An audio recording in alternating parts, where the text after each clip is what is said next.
Hi, my name is Raf. I am playing Grinner, a barbarian human running from his past as an ex-soldier, now turned mercenary. Hey everyone, I'm Jared. I'm playing the character of Luther. He's a Dampier. He is a fighter that specializes in firearms, a bit of an investigator, and I am the great uncle of Grinner. Hi, I'm Jacob. I'm playing Tithla, the Goblin Ranger. She is a wonderful hunter and medical genius. Hi, I'm Haz. I'm playing Theodore Ursa, the Satyr druid, who's a kind of a charismatic druid who's unwillingly taken Tithla under his wing as she's followed him through the forest for the past few months. G'day, I'm Tom. I'm playing Jonor, the Asimir wizard. He is on the pursuit of good and evil, finding out the best and worst in this world, and he's doing that with a little bit of naivety and optimism. And I'm Owen, the Dungeon Master of our Curse of Strahd campaign.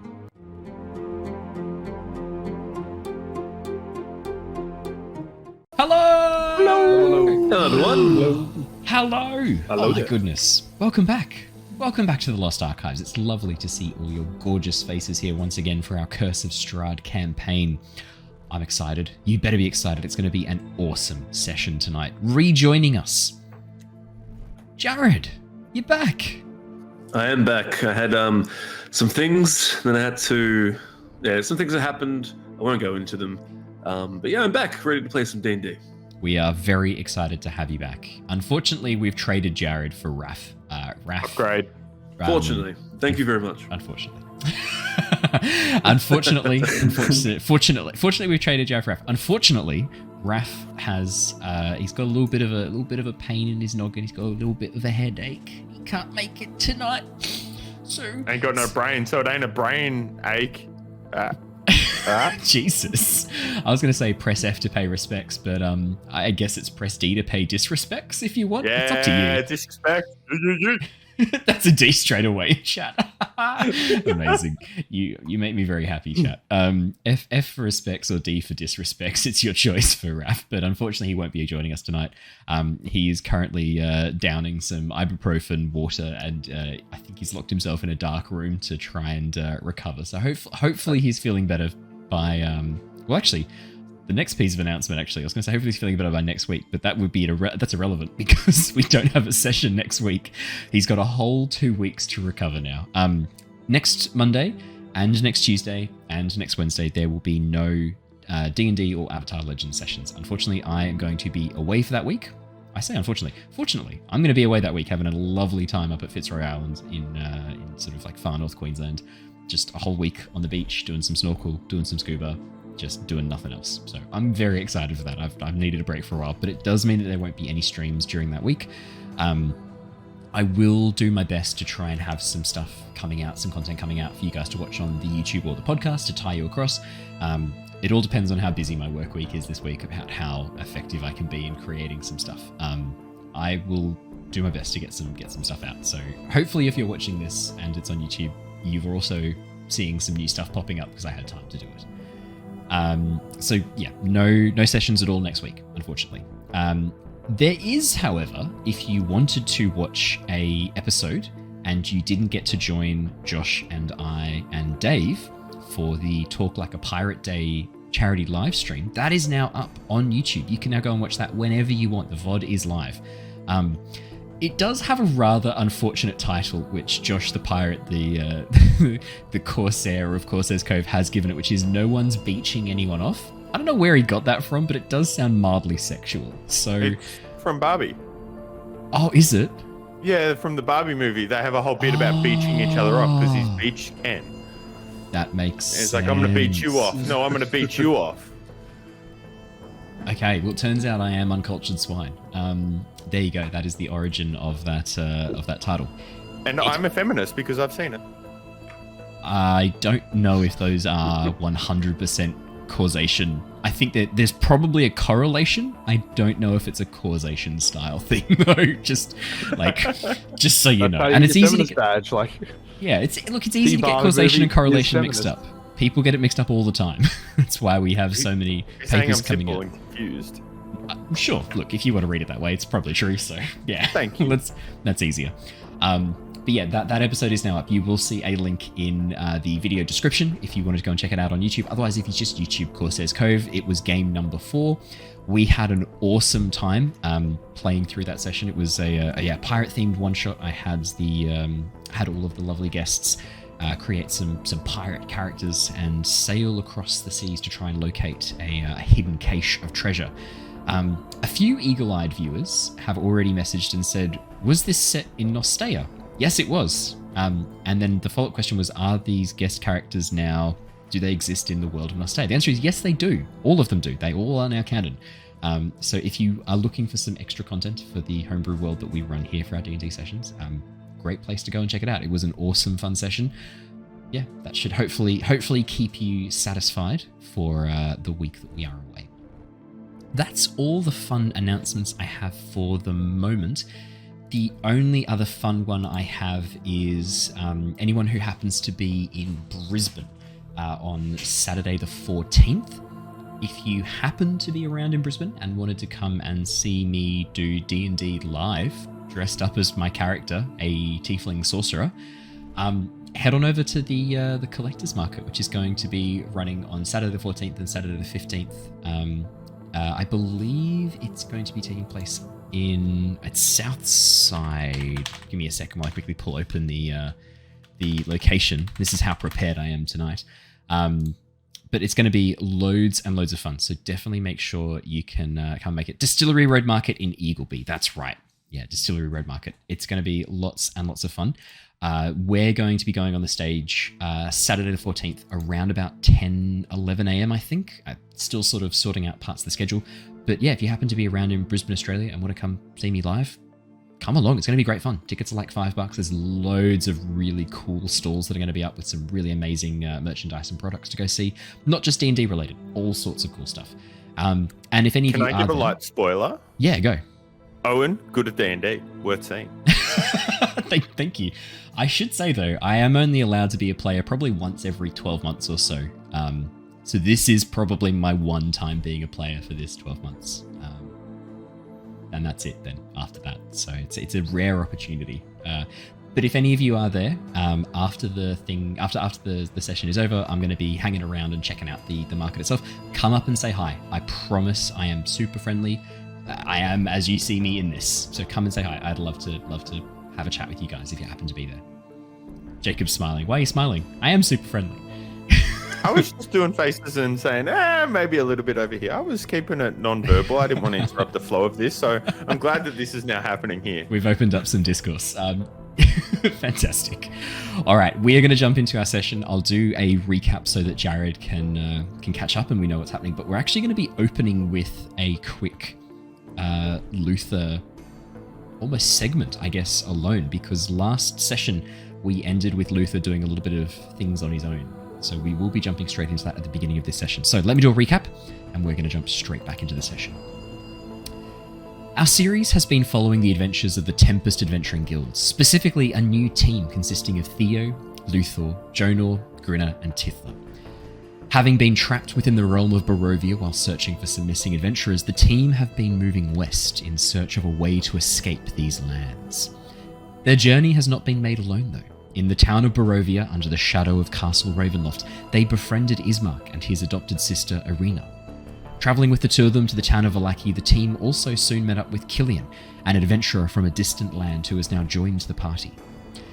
After deposing the current ruler of Vallaki, a Baron Vargas Valakovich, a man I think it is fair to describe as fucked up, the team have instated Ismark as the new mayor of the town, and with Irina and Ismark now staying behind to help improve Vallaki, the team have travelled onwards, moving with a group of people, the remnants of the Wachter family, another powerful, influential group that, I should say, a once powerful and influential group within the town of Vallaki before meeting the team.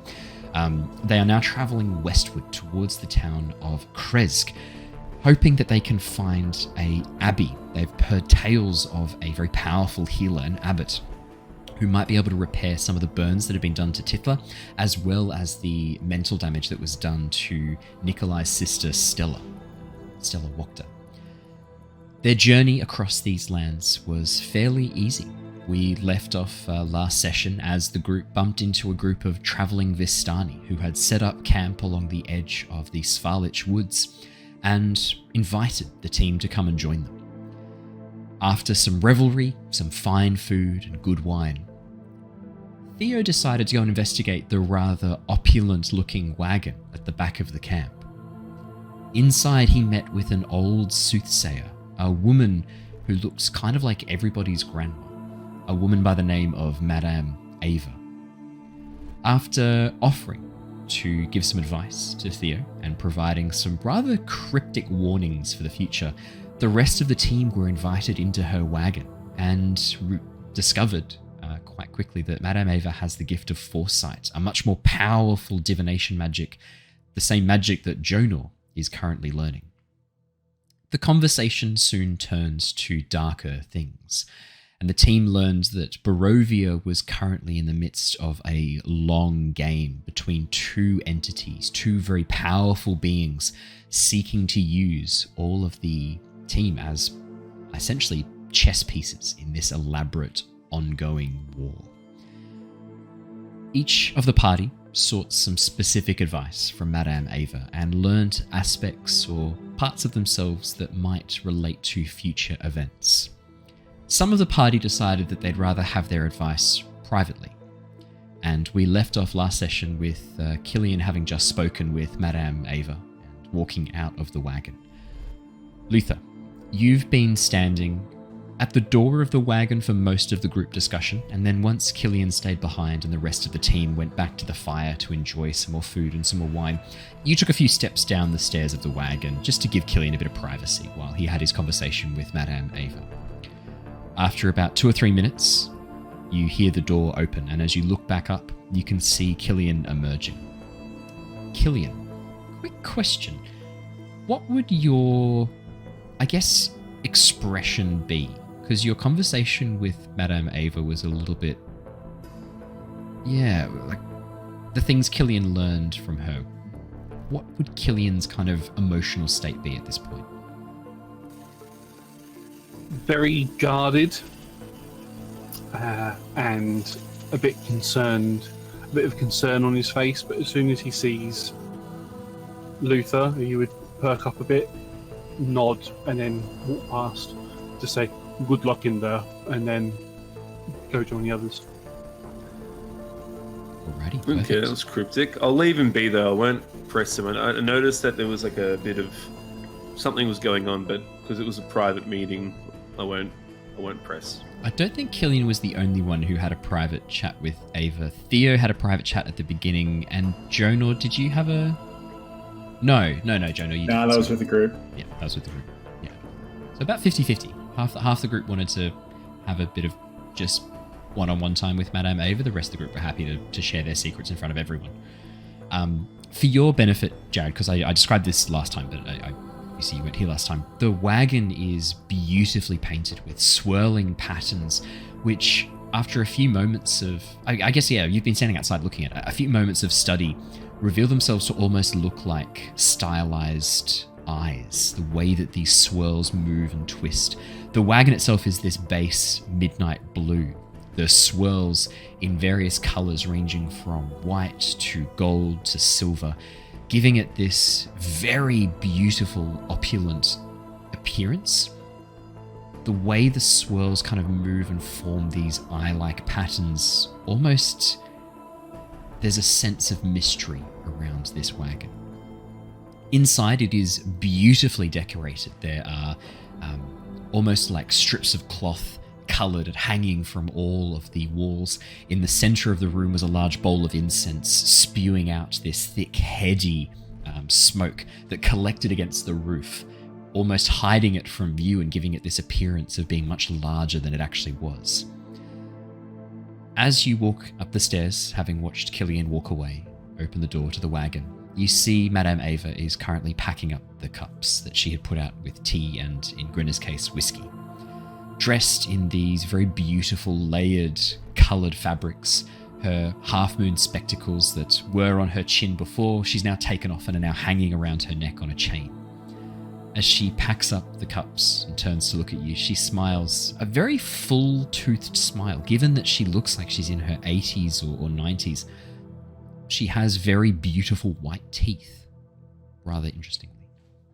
And as she stares at you and gives you this sort of big, wide smile, the creases and wrinkles around her eyes giving it this very warm, friendly appearance. Ah, Luther, welcome back. I suspected you might want to talk to me just by yourself. Yeah, I guess the thought did cross my mind. It would be interesting to have a chat. Well, I guess we should start with the obvious. Are there any questions that you might have for me that I may be able to answer? All right, so obviously wasn't there for the I wasn't there myself, but yeah, Luther was. Luther was. Yeah, Madame Ava gave very specific in some ways and very cryptic in other ways advice. So she, as Grinner was starting to switch off a bit, she turned towards Grinner and said, Grinner, it's not your fault. You were dealt a bad hand and you did the best you could with it, and I forgive you. Which resulted in Grinner sort of like almost breaking down into tears a little bit and leaving the wagon after that point. After he'd finished his whiskey. She warned Jonor that he'd need to sort of keep focusing on his divination magic, and that the vision that he'd seen earlier of that body hanging from a tree that resembled him wasn't actually, it obviously wasn't real, and it was the result of this opposing force. So to cut a long story short, Madame Ava revealed that these two forces that kind of are tearing this realm in half, you know one of them to be Strahd von Zarovich. The other one, you don't know who it is, and she made it very clear that she could not name either one. You guys were able to figure out the first one by yourselves. Yeah. Something about the painting that Jonor had seen way back in the Durst Manor, something about that seemed very important, and she indicated that the two forces had been clearly visible in the painting. Ooh, okay.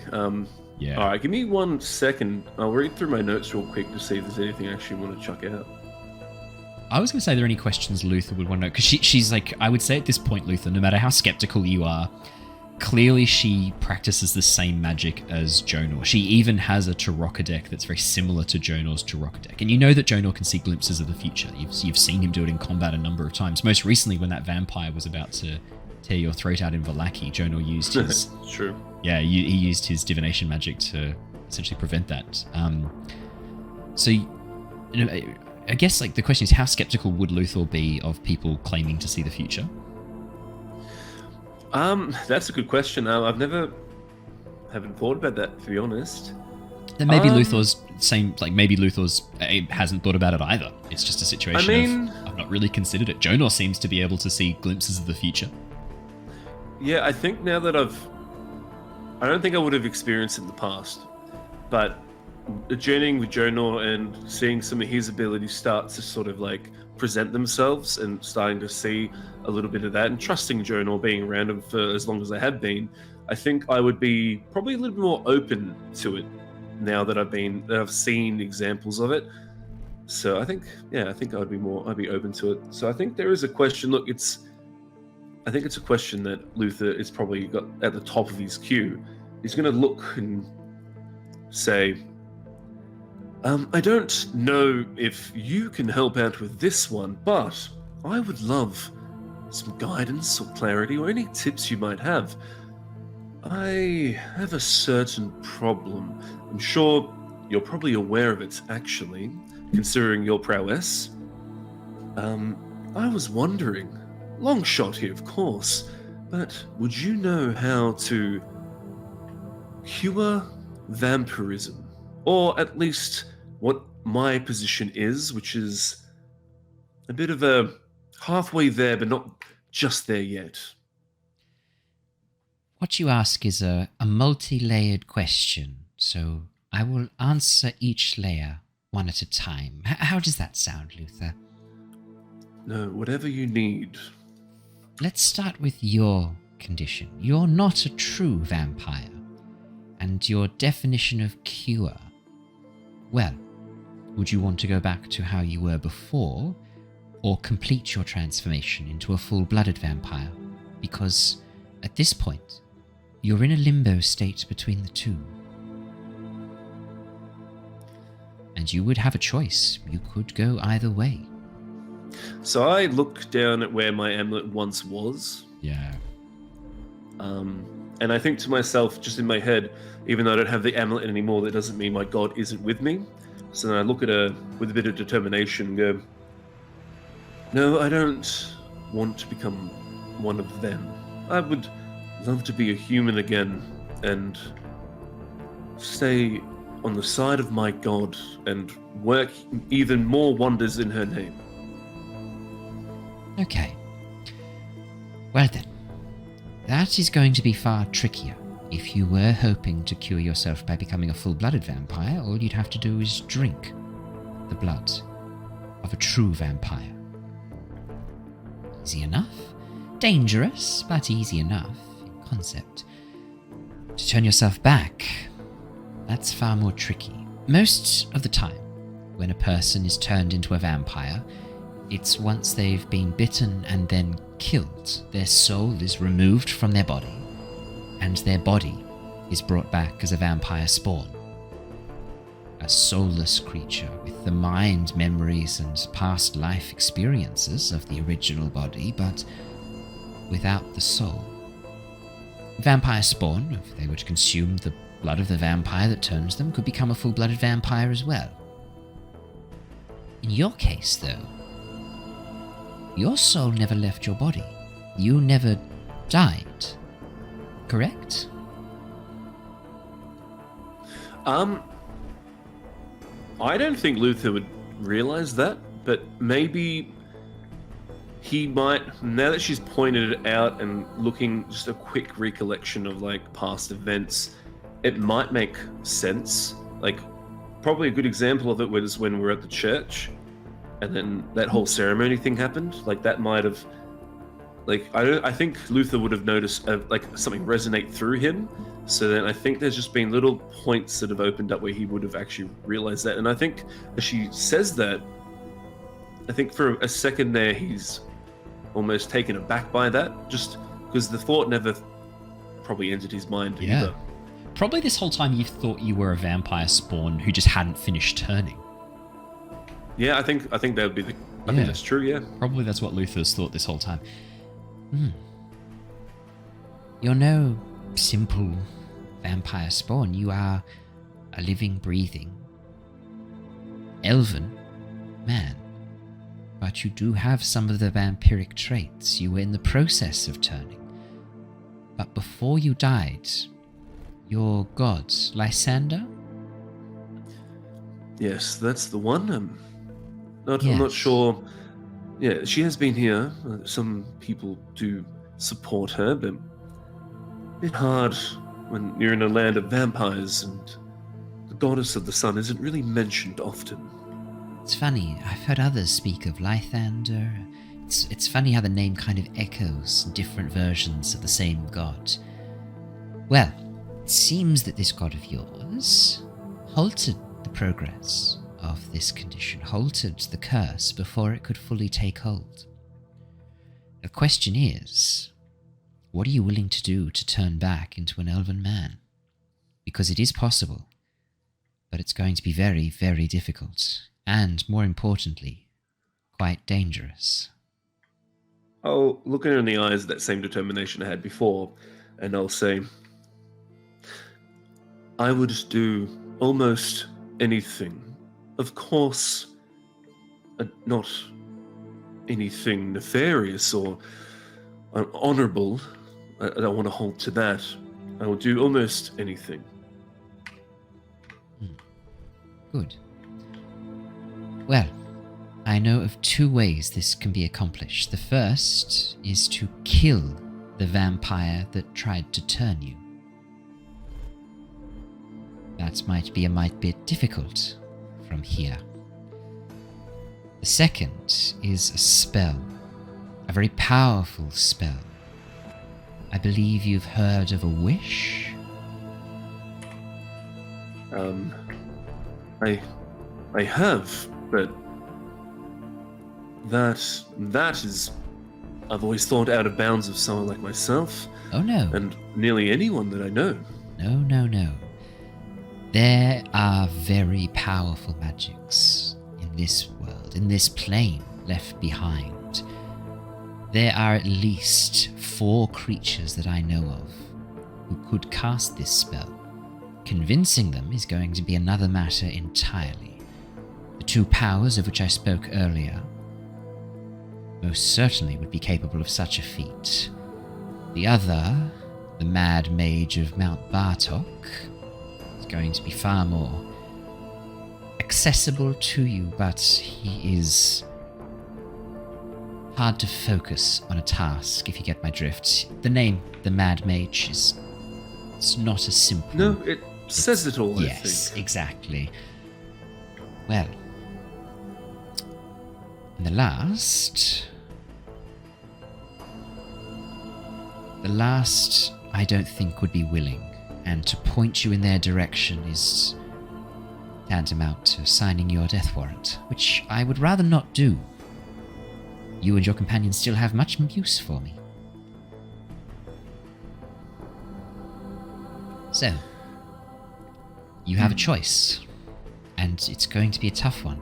I told you that these 2 opposing forces are very keen to use you in their schemes and in their games. I can guarantee that one of them or both of them will have offered to cure you of your vampiric condition in exchange for your assistance. This is why I feel I must warn you now. Can't side with either of them, not yet. It shifts the balance of power too much, and we're not ready. Not yet. If you're desperate to get this done soon, I think you're going to need to seek out the Mad Mage. Well, I'll take what you've said on board. Some of the tips have been most enlightening. I hope I have been helpful. Tell me, have you heard stories of the Mad Mage of Mount Bartok, or? I don't recall any, Owen. I think you've heard the name mentioned. I think you guys have heard the name mentioned once or twice, but I don't think... Yeah, I think once or twice. Yeah, I don't think anyone's sat down and said, hey, here's what I know about the Mad Mage. Because I'd be happy to share what I know. No, by all means, I would love to hear it. I haven't heard of this one before. Oh, in passing, of course. He appeared about 10-15 years ago. There was a large explosion of magical force above the Castle Ravenloft. Lights appeared in the sky, and a figure plummeted from above. He was taken into the castle to rest and recover. But a fight soon broke out. Not sure why or how, but he fought with the ruler of the castle and was sent, tail between his legs, scurrying away towards Mount Bartok. And that was the last time anyone has seen him. There's still stories, of course, but they're not verifiable. He may be dead. I can't promise you that he is still alive. Okay, well, thank you for that. No, you've been most kind of a help. Thank you so much. It's not for free, Luther. I hope you and your companions understand that. I need you for this task. And you need me if you want to get home. I'm very happy to help. I want to help. I want to insight check her real quick. Yeah, absolutely. Just I want to when she was talking about this favor, I just wanted to see if I could pick up anything from her, sort of maybe trying to at least determine what her favor could be, or even just her maybe her aims, or just her how she's I don't know, like just trying to Yeah, get yeah, vibes off absolutely. No, insight check to makes see perfect who we're sense. entering a favor with.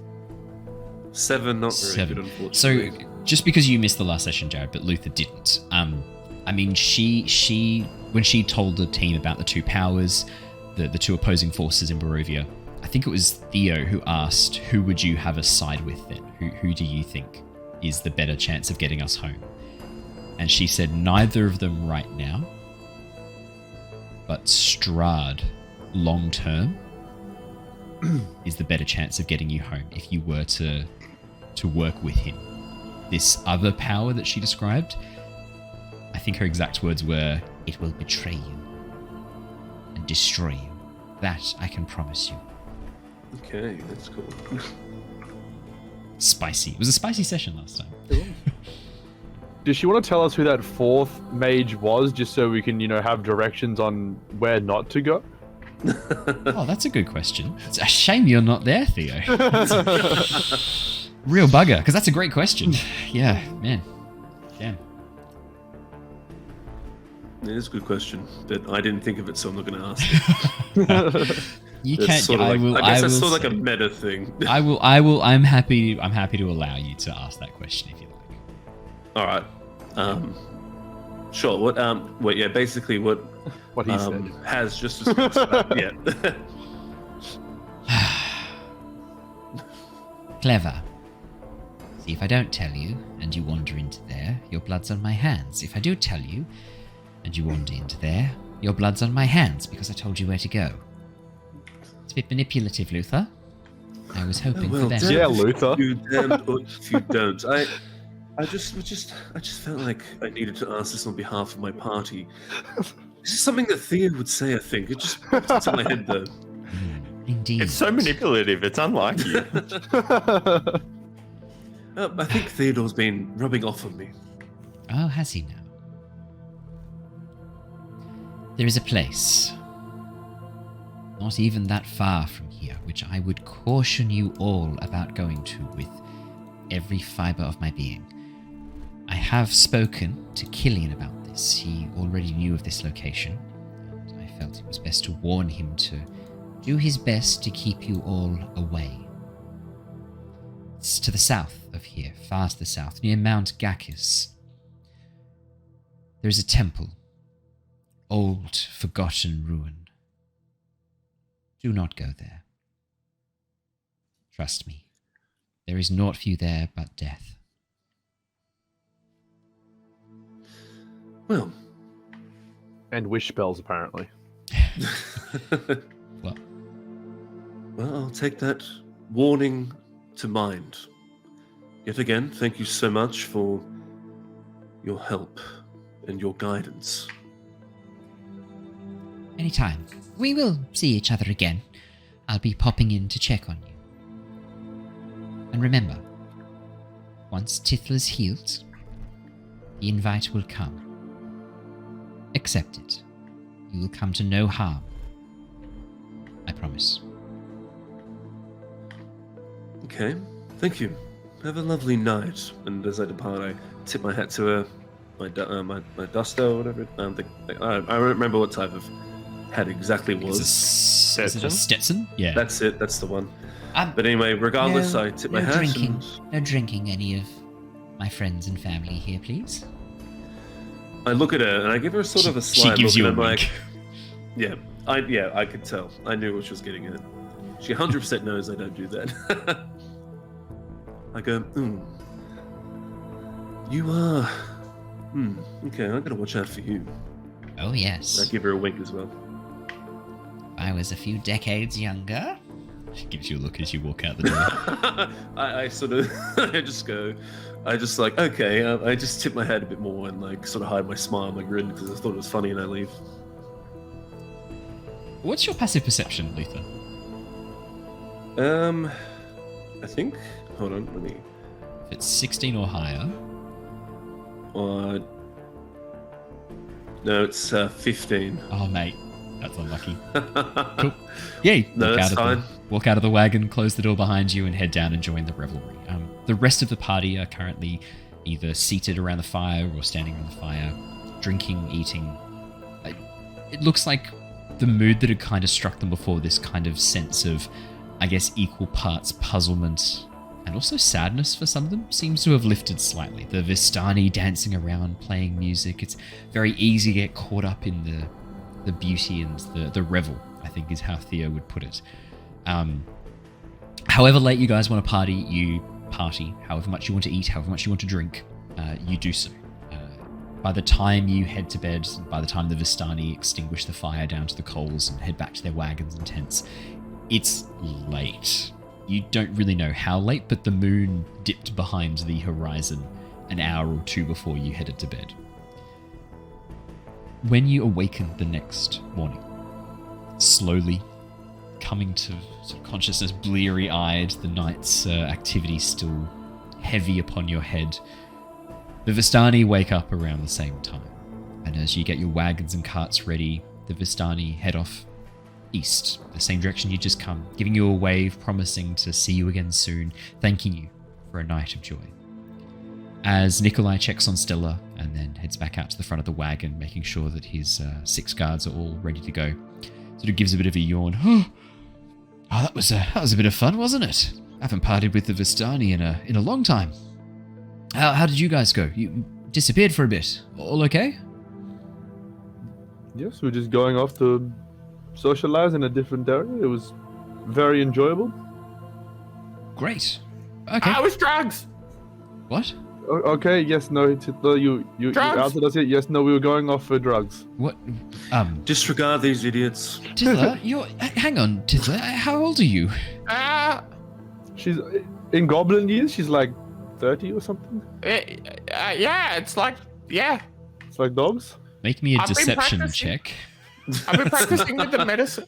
I don't think there's even an effort to deceive. You know what? You know what? I would. While this is happening, I think from Luther Theo. would be like face palming him like right now, like Yeah. just to, like these. What? Why? 20. Exactly what Josh is doing right now. Amongst the people, she is fully grown. What? Oh, you just have such a youthful appearance, Tither. You look really good. You look great. You look young. You look vibrant. There's stories of a man named Mick Jagger who also did lots of drugs and never aged. I think you'll find his name is Jick Magger. Yeah, No, it's Chick Maggot looked like he aged though. He just never died. There's a difference. Yeah, Jick Magger looked 50 when he was like 30. Just stayed there. It's not so much that he aged well; he was pickled young, and then remained that way all the way through. Allegedly. Nice. Sorry, Formaldehyde's a hell of a drug. it's Allegedly. allegedly. Yeah, allegedly. Thank you, Jared. Getting us out of legal trouble. Yeah, because 100% he's watching right now, going, "These fuckers." And you can say Wow. anything as long as you say allegedly. Allegedly, that's fair. You know what though? If he is watching this, Let's if not he's test watching that. this, then we can literally say, that Mick Jagger likes our stream, and we should just chuck that out everywhere. So Allegedly. it's a win in itself, I guess. He might not like it. He might be watching, just raging in the corner, very unhappy. I've watched 37 episodes of this and I still hate it. You don't know that. Could be the case. Spite is a powerful motivator. I don't know about you guys, but Spite inspired me to do loads of things. In a fun, healthy way. What's like 100 hours of content isn't one of them though. Yeah. Man, looks like we're cutting half of this episode too. No, it's staying. This one's staying. Are you talking about the last episode? No, we're not talking about that. Well, that's great. That's it. That is great. Lovely. You look so young and so healthy. And this Jick Magger, he sounds. Okay, it wasn't drugs. I'm sorry. I just made sounds up. I was doing drugs. Wait, what? Oh, What? I was going to. Did the Vistani not pass through that pipe? I mean, Was look, that what was in that pipe? yeah, obviously, Tithla. I had no idea. I just Hang on. thought it was tasted nice. What did you think when the colours started to drip off the walls of the wagon? Did you just think that was normal? Well, that is normal for me. You watch as Nikolai looks up, sort of in confusion. I guess probably settling on Jonor. Like, Who's the voice of reason here? yeah, pretty much. Well, Jonor's the one who's probably spent the most time with Nikolai at this stage. So I'd say, yeah. Look, Look, the whole color's dripping from the wall. I don't think she's too well versed in the experimental herbs. That if it's the first time, then it could have gone. And you are, any which Jonal? way. Hey, those uni parties, the wizards get up to some shit. The night spent in the library, it's not always just studying books. It's, we might have one drink along the way, okay? Sometimes I rip a page out and roll a fat. I feel like Luther knows Jonor a lot, and it's just funny to see him like talking about this matter when I know for a fact it's probably he's been nose deep in a book. He's read about it. His nose is into something, that's for sure. Nice. Wait, what? Don't explain it. I want Jacob to suffer. Well, I was just going to say, we're not too far from Lake Bartok here. If we wanted to stop off and resupply with water, I know pretty good for the moment, but just if there was anything else that you needed to get done before we took the detour to the Wizard of Wines. I was going to ask, did you want... were you thinking you might accompany us to Kresk first, or did you want to take a detour to the Wizard of Wines and meet us in Kresk? I'm happy either way. My guards and I... was thinking that perhaps we get you to Kresk, get Tithle healed, and then we see the wizards after that fact. Makes the most sense to me, at least, because given we'd be going back to Vallaki with the wines afterwards, it makes sense to get the wine and then take the wine. I agree. I think that makes the most sense, but I did not want to impose on you and tell you how you should travel. Well, excellent. We shall continue on then. It's not too far from here. Maybe just over half a day. We should get there in the mid-afternoon. You mentioned the Lake Bartok? Yes, to the north, a large open area. It's quite nice this time of year. Were you wanting to make a detour there, or? No, only if you needed to resupply or if there were things that you needed. We don't need to make the journey to Lake Bartok. I only thought my sister used to love going there, and I wondered maybe if I should go there first with her in the hope that would inspire her some way, But I think it is best if we take her straight to the healer. It is probably foolish to waste our time on such fanciful notions. I'm fine with it, unless any of you wish to go to the Bartok. I've personally never heard of it, but... I've not heard anything of it either. In my professional opinion, the heart and the soul are wonderful healers. So potentially unlocking a memory... I don't know what it could do, but it might do something. I'm absolutely willing to give it a go. If it is not too out of the way, and it is not too out of the way. Let me rephrase that. It is not too out of the way, and maybe add an hour to our journey, at most. We'll still get to Kresk. Then sure, let's swing by the lake and see what it does. Excellent. Let's carry on then. It's just not too far down this pathway, and with that, the wagon takes off once again, with Nikolai getting back inside. Oh, sorry, yeah. No, I just said giddy up. Oh, perfect. Yeah, giddy up.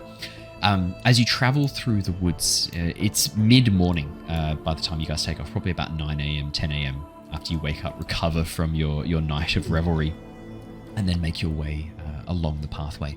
The woods, as you get closer and closer to the lake, open up more and more, no longer pressing in from all sides, but now open and sparse. And as you get to the edge of the lakeside, the trees open up entirely, revealing a large open expanse of water.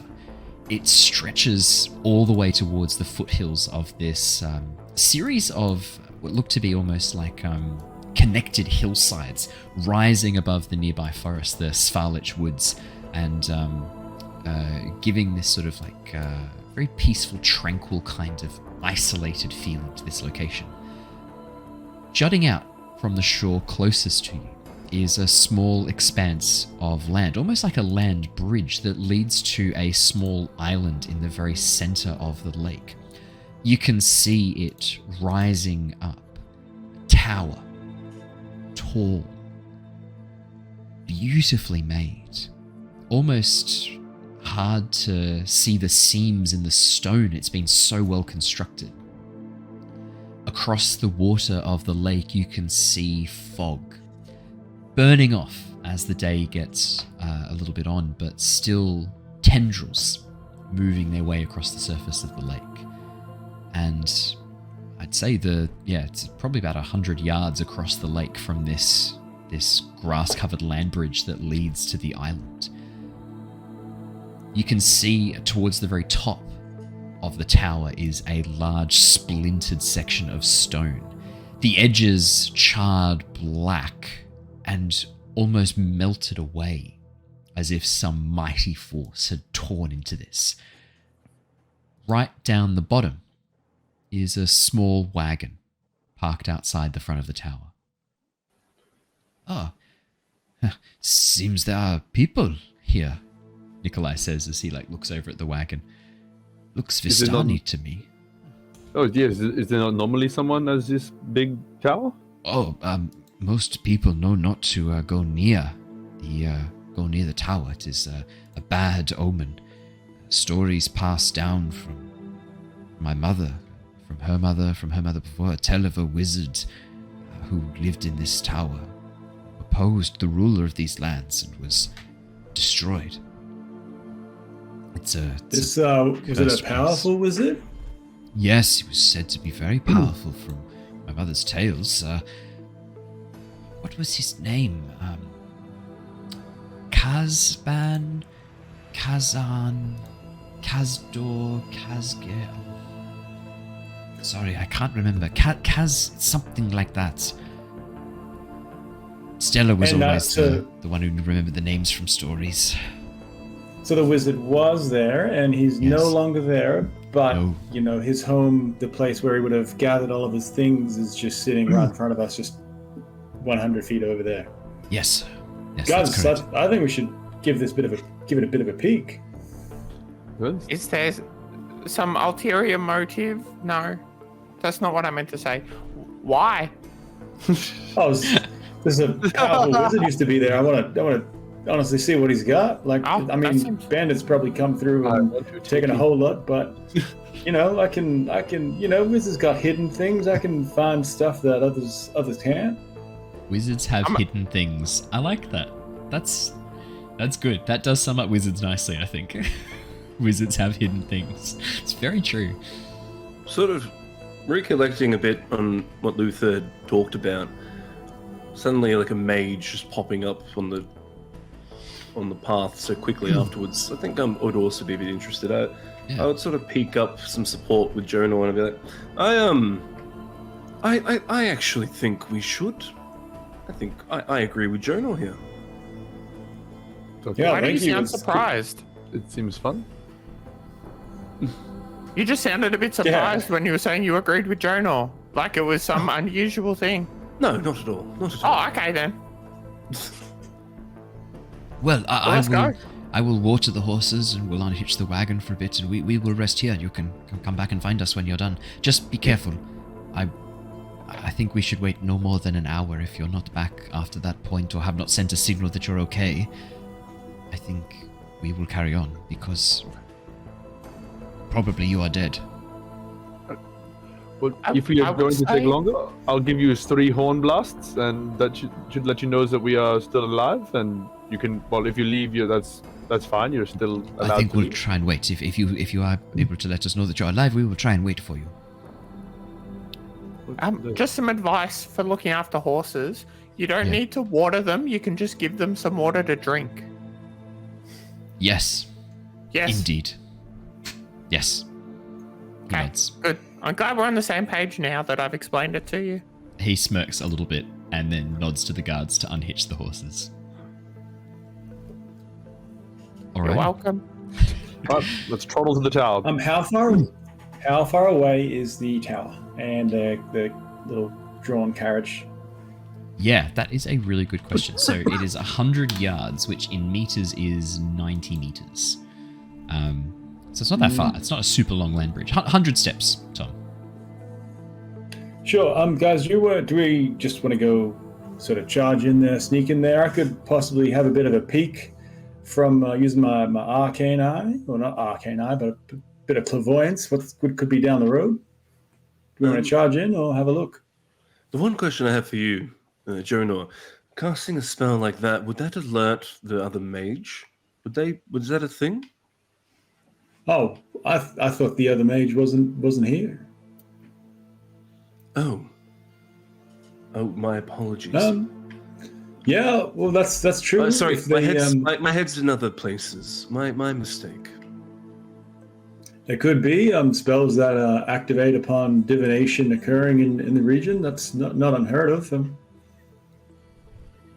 I could always go in as a cockroach. Classic. Or a deer. How tall is the tower?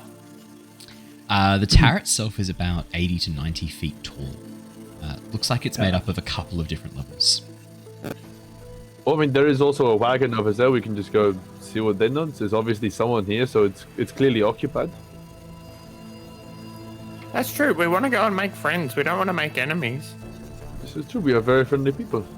Yeah, all of us. Especially Mr. Gunnar. Yes. Who? It's good that he's been quite quiet, actually. This will help with our discussion. Oh, fuck you lot. Just taking a moment to reflect on our learnings from the night before, doing a bit of thinking. Are we really just going to sort of waltz into this tower? Do you mean our learnings about the Vistani? No. That first group of Vistani we met? Nah, I didn't learn anything about them. Right, what are we doing? Are we going to kick the door down and go charge on in? Or should we look at the wagon first? I say we look at the wagon first, and if we need to do some scouting, we can. Otherwise, guns blazing. Yeah, that sounds good. Brilliant. As you guys make your way across the narrow land bridge that leads out to this island, on either side you can see fish, large, small, in between, moving throughout the water in great schools near the edge of the land bridge. Turtles rise to the surface, grab a breath of air, and head back again. It seems like the waters here are teeming with life.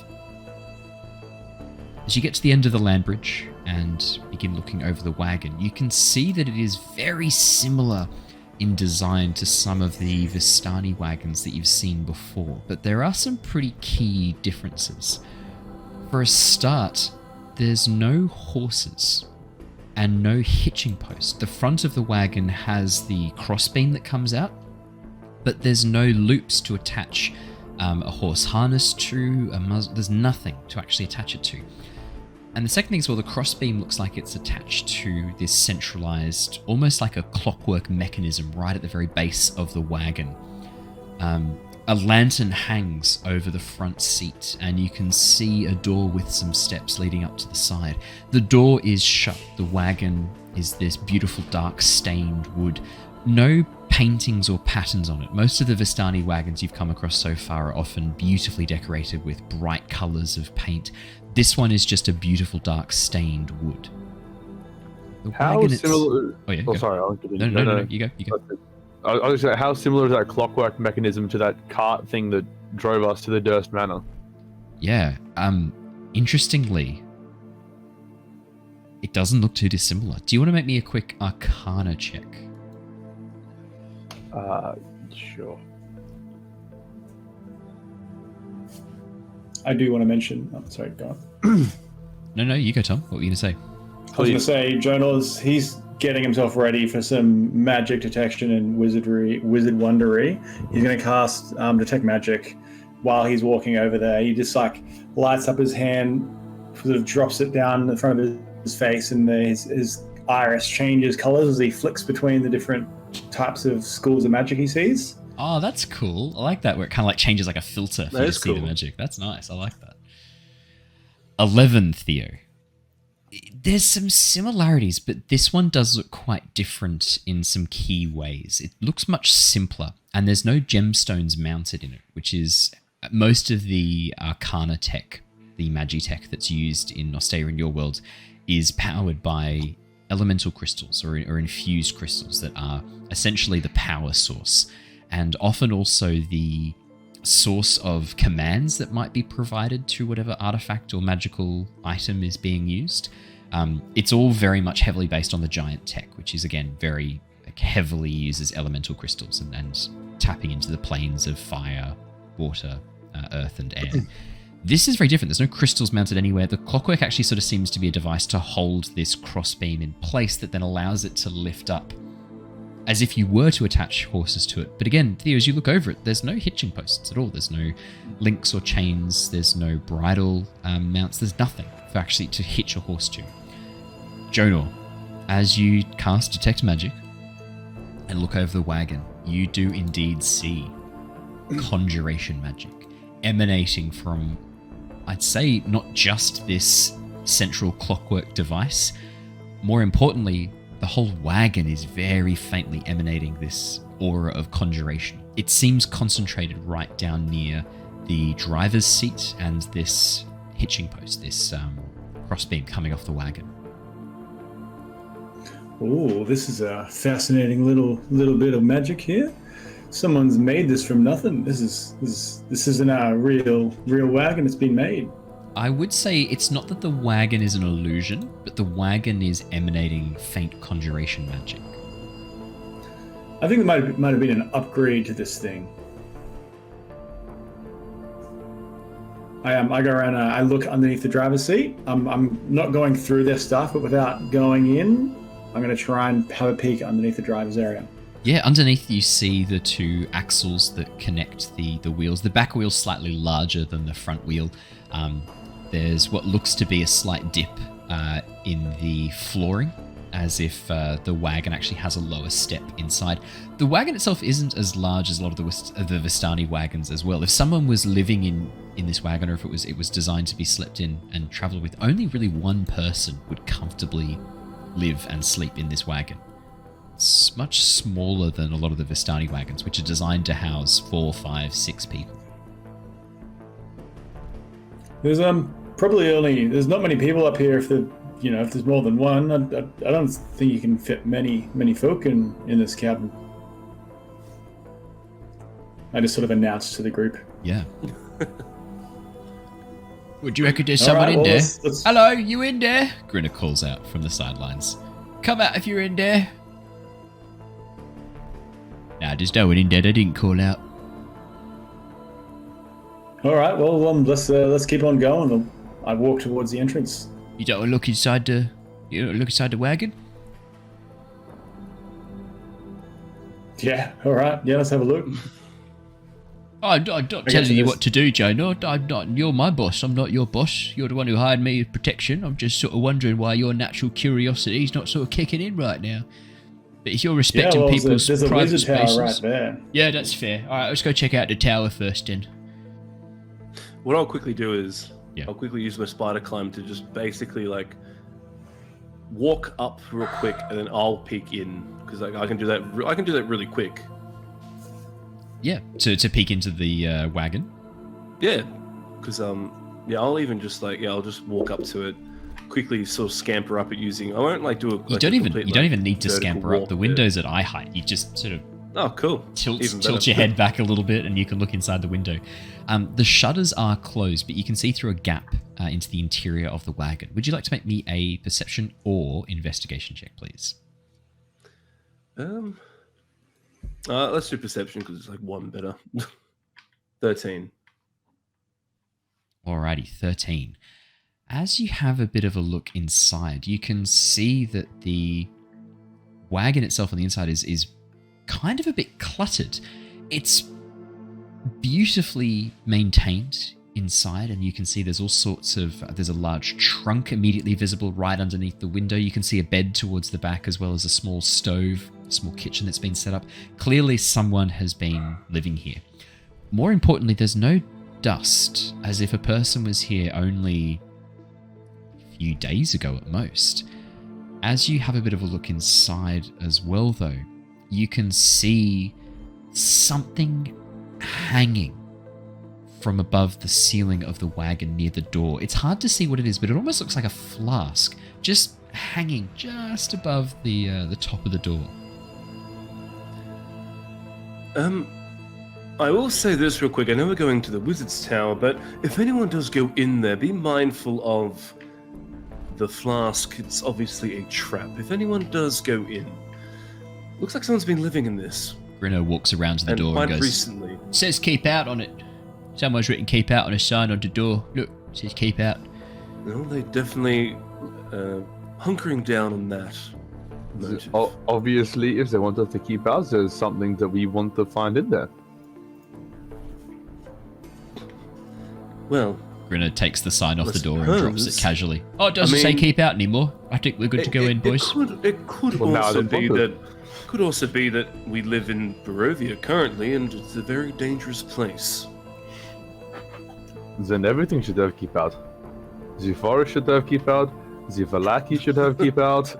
The Vestani wagon should have keep out. Well, In all maybe they were fairness- there. We just didn't see them. That Yeah, murdery and- priest church should have had keep out. Maybe the entire area had keep out, but we were like teleported past it, so we didn't get a chance to see it. Oh, we went past the massive keep out sign. Yeah, maybe if we go back, we could probably see it. That would make sense, yes. Oh, we should go back. We are trying to. That's kind of the whole No. plan. No, but like to where we came in. Go see if there's a keep out sign. Oh, right, of course. Yeah, we should cross the entire length and breadth of this land one more time just in case there's a keep out sign. That makes sense. I feel like there's some all-knowing power that agrees with me, so I think I'm right. Look, I think that's pretty good logic. Thank you. Let's sort of continue what we're doing, and when we find our way back there, we'll have a look. We'll do like a big loop. Okay. Perfect. Now, is anyone going up to investigate the door of the wizard's tower? What would Killian be doing while this is going on? I'm watching everything that everybody is saying, and while that's all going on, because it's already summoned and I can just click it in and out of existence, my blood owl appears and just flies up to the highest point and looks in the window. Yeah, as your familiar flies up to the top of the tower and peeks inside, you can see that the top floor looks like it has been recently inhabited. You can see a bed, a desk with a matching chair, tapestries hanging from the wall, a large iron stove, and as you look in through the section of the tower that's been partially melted, you can also see like food still out on a table, a bit of bread and cheese, as well as what looks like a elevator platform that is lowered currently down towards a floor below. It looks like somebody is living here currently. There's food, a bed, some sort of elevator type contraption, but it looks like the platform is not on the top floor, so it is possible that it is on a lower floor, so the person may have gone out for the day. There's one more thing you notice, Killian. At the foot of the bed is a large bundle of cloth, sheets, curtains that have been arranged almost like a floor bed, but circular. Almost like a nest, in a way, made of fabric and cloth. In some ways, almost like a dog bed. It also looks like somebody has made themselves some sort of a dog bed, perhaps. So there may be a guard dog inside. Or perhaps they're just sleeping in an alternative arrangement. Yes, they might not like sleeping in a bed and may prefer sleeping on the floor. Maybe they can't afford one. Maybe we shouldn't assume that those that can't afford as much as us are just dirty dogs. I mean, I'm literally looking at the bed right now. He's got a wagon. If you look at Killian, his eyes are completely glossed over as I'm looking through The whole tower. He's a homeowner. In this economy, there's no easy feat. He's got waterfront can't real afford a estate. bed. He's got waterfront real estate, mate. House prices in Barovia have gone through the roof lately. Yeah. The hottest real estate. Can I just say though, as a parody show, I would love to do selling Barovia as like a parody of like selling the OC, whatever they do, selling Sunset. I'd love to do in costume selling Barovia. Hi there, I've got this fetid swamp here. A number of adventurers have died and their bones have formed some sort of pathway that you can step across. There's a skull right now. Look at that. That is quality that you can only find in Barovia. The owner's asking for 23 million gold, so it's a pretty good price. Bank of Strahd has very competitive loans. AOS? unlike those other vampires at other banks. Here's what they don't want you to know. Yeah. They're all bloodsuckers. Oh my god. Alright, there we go. That'll be our Halloween special. Selling Barovia. But making the horror campaign less scary. I'd fucking watch that. Yeah. Well, but isn't that a good... Maybe that's how Until April we get to Fools the will. interest rates. Yeah, Also, exactly. careful promising that. We're not far from Halloween. Yeah, and I'm not here for it either. Yeah. Well, you're taking that YouTube money and running. Gosh. Oh, yeah. That's it. Yeah, you caught me. As soon as that 1,000 subs ticks over, he's out of here. I'm gone. I've achieved my life goal. I'm running away to my swamp in Barovia. So yeah, Killian, you describe exactly what you see from the top of the tower. Exactly what I see. All right, that wizard's tower door. Do I notice anything about it, or is it a normal door as you walk up to the door, Jonor, it's very interesting. The door itself looks like it's made of iron set into the wood, but there's no handles, there's no hinges, there's a knocker, but apart from that, there's no other external sign of anything else on the door, except for this large embossed symbol. A series of connected lines that have almost what look like stylized pictograms of people around it.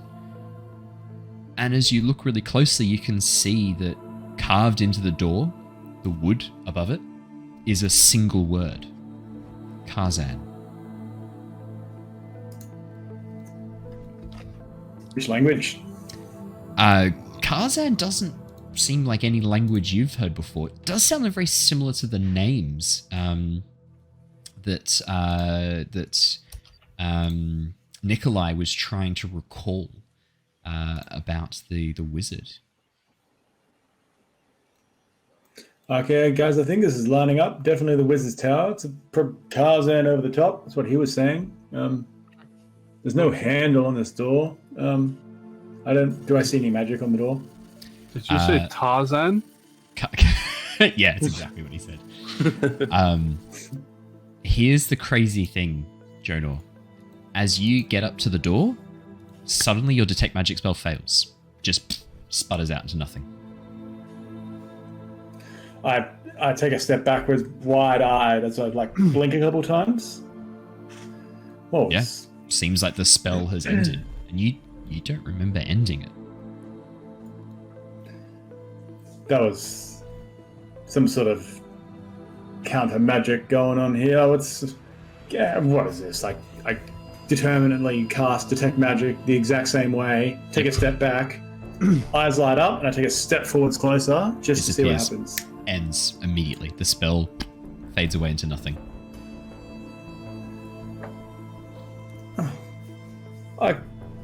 Tithla, can you cast a spell on me when I'm standing next to this door? I can't cast spells. I thought we had that conversation where you didn't want me to do that anymore. Also, is that not a waste of resources? I could just send my owl to the door to see if that gets dispelled. It didn't cost me anything to summon it. Oh yeah, we'll go for it. That's the better idea. I'll go get the owl. I put my hand out, summon the bird to land on my forearm. Yeah, that's a really good question. The second the owl lands on Jonor's arm and gets within 5 feet of the tower, vanishes. So, question, Owen. Dracob does not. Sorry to cut you off. No. You go first. Dracob does not vanish. Okay, good. So when the bird, or when the owl investigated that upper window... Well, it didn't go into the tower. It was sort of flying up around the top, looking in through the hole that was in there. Because I described that on the top floor, there was that section that had kind of been burst in and the stone had melted. Yep. Okay, so it never got within 5 feet when it was looking through the window? As you reflect on that, Luther, it didn't look like it got as close, but landing right down near the door, that seems to be the closest it's gotten to the tower. And as soon as it gets within 5 feet of the tower, there's this sudden flush, and you watch as the owl just winks out of existence, leaving behind this sort of momentary flash of light. But I don't think I'll be able to turn into a cockroach and climb up past us, so I guess we have to go through the door. Oh no! I mean, I can always try a window. I'll give it a go, and I'll literally start walking up the wall, see if that actually happens. Does my spider climb take effect? It does take effect. The spider climb would still work, I would say, because it's not a magic effect per se. It's more like a feature of your anatomy and biology as a vampire, or as a Dampier specifically. Yeah, as you start walking up the side of the tower, no problems. You just walk up the side of the tower. Like quite casually as well as I do it, like going for a stroll. Yeah. And I'll get to the first window anyway, and I'll have a look in first.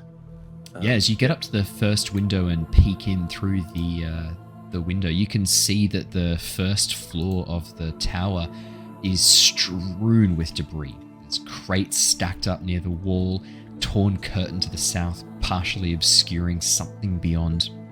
In the center of the floor, in the center of the room, you can see this 5-foot indentation, roughly sort of square-shaped, but it's been roughly hewn, that attaches to 4 pulleys, which also then attach to these large iron chains stretching up through a hole in the ceiling. Standing next to the chains, you can see 4 clay statues. Roughly human-sized. I will say to everyone, there seems to be a lot of damage. Something has gone on in there, and quite suspiciously, there's 4 clay golems. I don't know much about them myself, but they stand out. I would definitely be careful of that.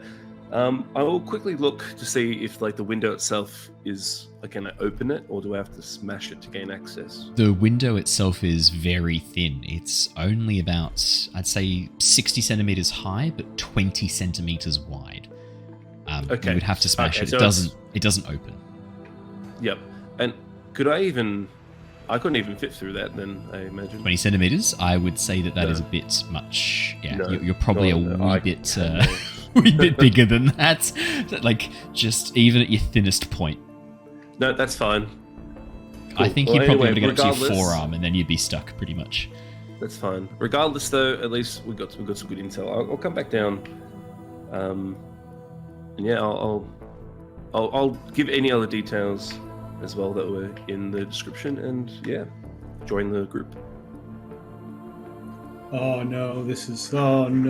Jonah takes a step backwards. He pats his cloak, his pants. He's looking for something. But my book. I pull up my spell book and I flick through it like really quickly, looking for all my spells. Your spell book is fine. That's a relief. I then go to the other 3 items I've collected recently. I grab the coin, the soul coin in my pocket. I grab it. Does it still feel like the dagger? Also fine. And also the curse book. I touch through my cloak rather than to it. Are you standing? How close are you standing to the door? I've fumbled backwards away from the door. The book's still there. So you touch it, you feel the weight of the book and the outline against your cloak. Yeah. What if you go? You know, if the tower is canceling magic, maybe we could read the book safely inside its boundaries. Oh, you could be onto something there.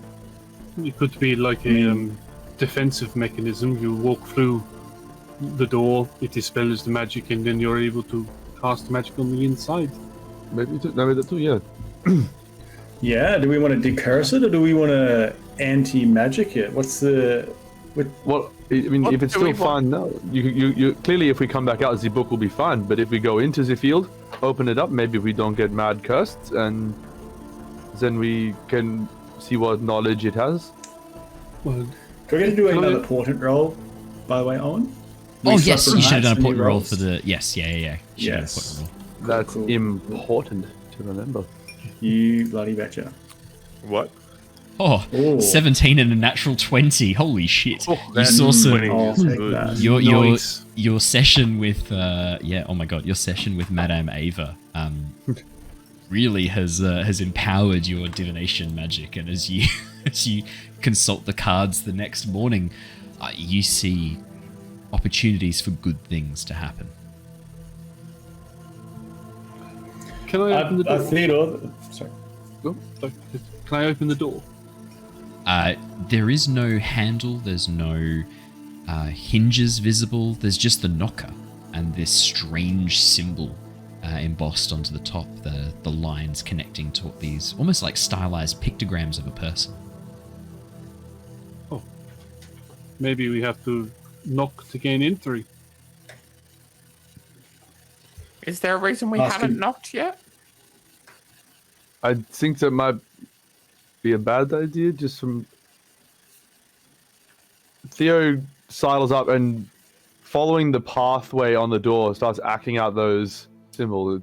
Hands in the air, one hand down, hands out to the side. Oh, hang on, Both hang on. hands I want to down. know. I want to know which order you're doing them in. Give me a second. Let's pull it open. Oh, that's actually important. I'm going from the one on the end of the line on the left. Okay, let me So do this. the I'll 11 put o'clock one. I'll put the door visible in chat so people can see what you're talking about. Alrighty, so talk me through. Hands up So- like that. Hands up in the air. Yep, both hands up in the air like you just don't 11. care. One hand down. Which hand? Left. Okay. Yep.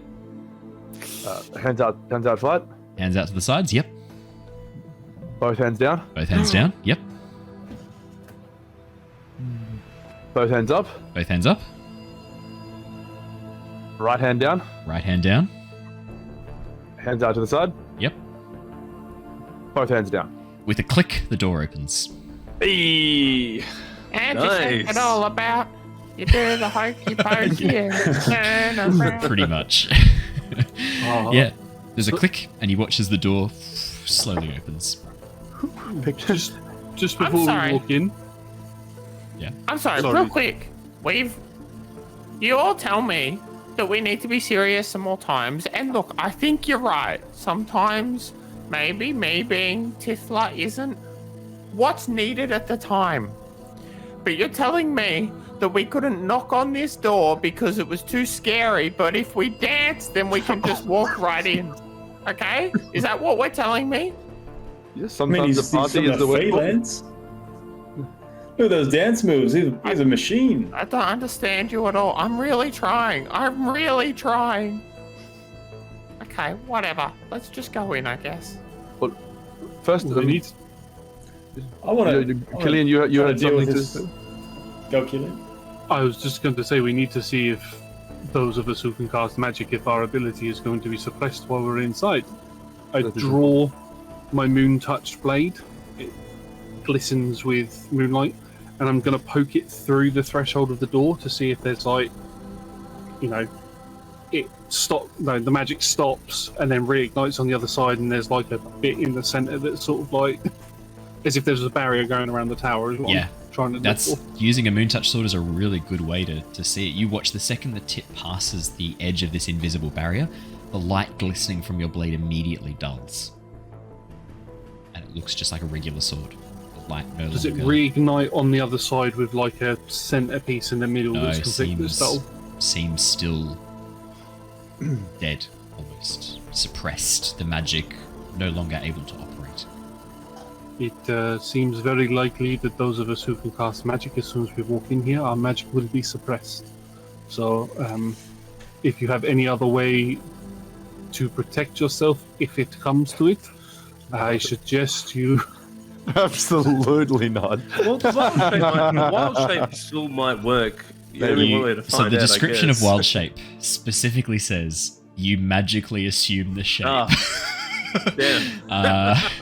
Unfortunately, I am now a defenseless noodle-armed choir boy. Oh no, this is your worst nightmare. This is Those physical stats are coming back to haunt you. My strength is still good. Yeah, I can still rage, damn it. Unfortunately, it does specifically say you magically assume the shape of. No one likes people that can read, Owen. What was that? Sorry. No one likes people that read. Okay. Come on. We hate the literate here. You're elected to lead, not to read. It's why my entire channel is called the Lost Archives. Just hammering. They're in the lost. Fact that, exactly. We don't They're need currently them. found and being read archives. That's a good point. The eternally Quit living in the misplaced archives. past. Shit, you got me. Live in there. the now. Yeah, that's true. Yep, you got me. What do you guys want to do? Pack As it the in. door, That's the end of it. as the door opens, that's it. As the door opens, you can see inside the floor. The stone floor is just covered with debris, same as what Luther had seen before. The 4 clay statues standing to attention at each of the chains, the 4 chains around the center of the floor, are unmoving.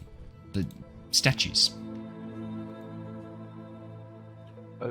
Jono, how does the cursed book go? Is it readable in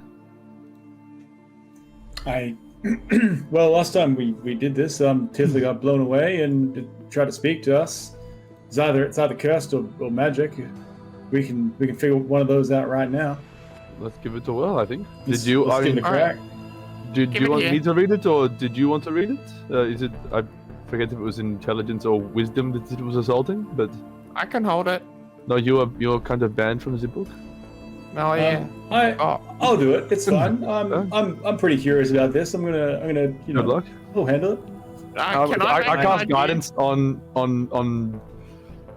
Jono.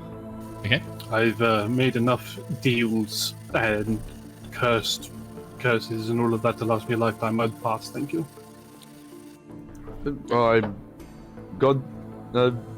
Godspeed, little Jono. Good luck. In its wrapped cloth, I pull it out, and I see probably it was like a grotesque sort of front page there. And I go to touch it, I grab the front page and go to pull it open. Jono, as you pull open the book and stare inside, you see the pages no longer covered with all of this intricate writing, all of these spells. In fact, most of the spells as you flick through have faded and gone, just leaving behind blank pages. A number of the spells are still there. There's no force clawing at your mind. There's no sudden sense of dread. And as you begin flicking through, you can see that this looks like a wizard's spellbook. The presentation of it has changed a bit. Rather than looking like a professional published book of spells like it did before, rather a sinister one, but it still looks like it had been very carefully designed. This looks much more homemade, like a... I mean, you can see the binding glue, you can see the leather holding the book together, the leather cover, and it just looks like a collection of spells that a wizard would learn. There's a number of spells in there that you know, there's a couple that you don't. And as you flick through and get to the end, could you please make me an investigation check? I can. 20. As you get to the end of the so book... you have So guidance as well, things I would too, look so you out can for. actually bump it up. I'd hold them. Oh, yeah. There we go. And that's a 1. 21. Shit, So, that changes looking- everything. Joe, no. What were you going to do, Joe? Yeah. I wanted to say, seeing if there's a certain school of magic and if I recognize the signature or style of the wizardry. I've read many books before. Do I know the author? There's actually, interestingly, there's a couple of different schools that this wizard seems to have focused on. You can see that this wizard was clearly interested in illusion magic. In fact, probably the most of the spells relate to illusion. There's some evocation spells, there's 1 or 2 divination spells, and a couple of conjuration spells as well.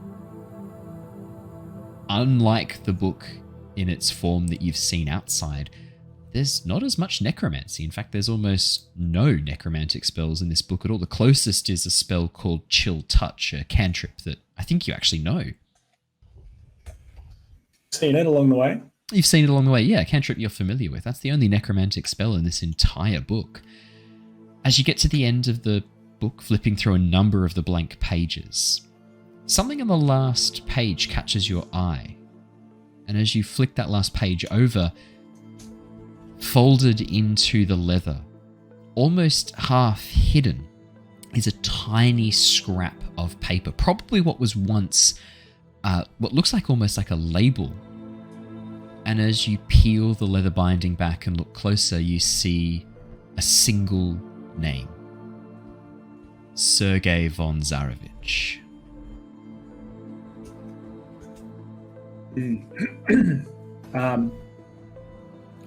I would say that out loud. Sergei von Zarevich. That's what he would do. It's kind of interesting. Hey, you got Theo, Tithla, have a look at this. I can see all of this thing. Anyone casting spells? Look at this. We've got a whole bunch here, and none of these relate to necromancy. Yeah, look, I'm not going to lie. The last time I looked at the book, it did not look like this. Yeah, even the outside book, the outside cover has changed. It's now this leather-bound journal. I guess this is what they were what Madame Ava was saying when she said we'd destroy the book if we tried to remove the curse. Yeah, that does make a lot of sense. Does this name have we come across this one before? Sir, Sergei von... I don't von Zarevich. That sounds like the guy in the Castle Ravenloft's relative. Who? One of the opposing... Don't say the name. I tried to trick you. I nearly got you. Or a descendant of some sort. Oh, perhaps, yeah. I mean, there was... Madame Walk just said there was a whole family of them, did she not? Someone said there was a family of von Zarevichs. Yeah, it'll be something, one of the family, I would say. It's a very good shout. If you were to take the book back outside, would it take on its cursed appearance again? I'm just wondering if it is actually the book, or if somebody may have swapped it out if you've not looked at it recently. Try. Well, I would have looked at it before I went in, right? It was still filthy and horrid, right?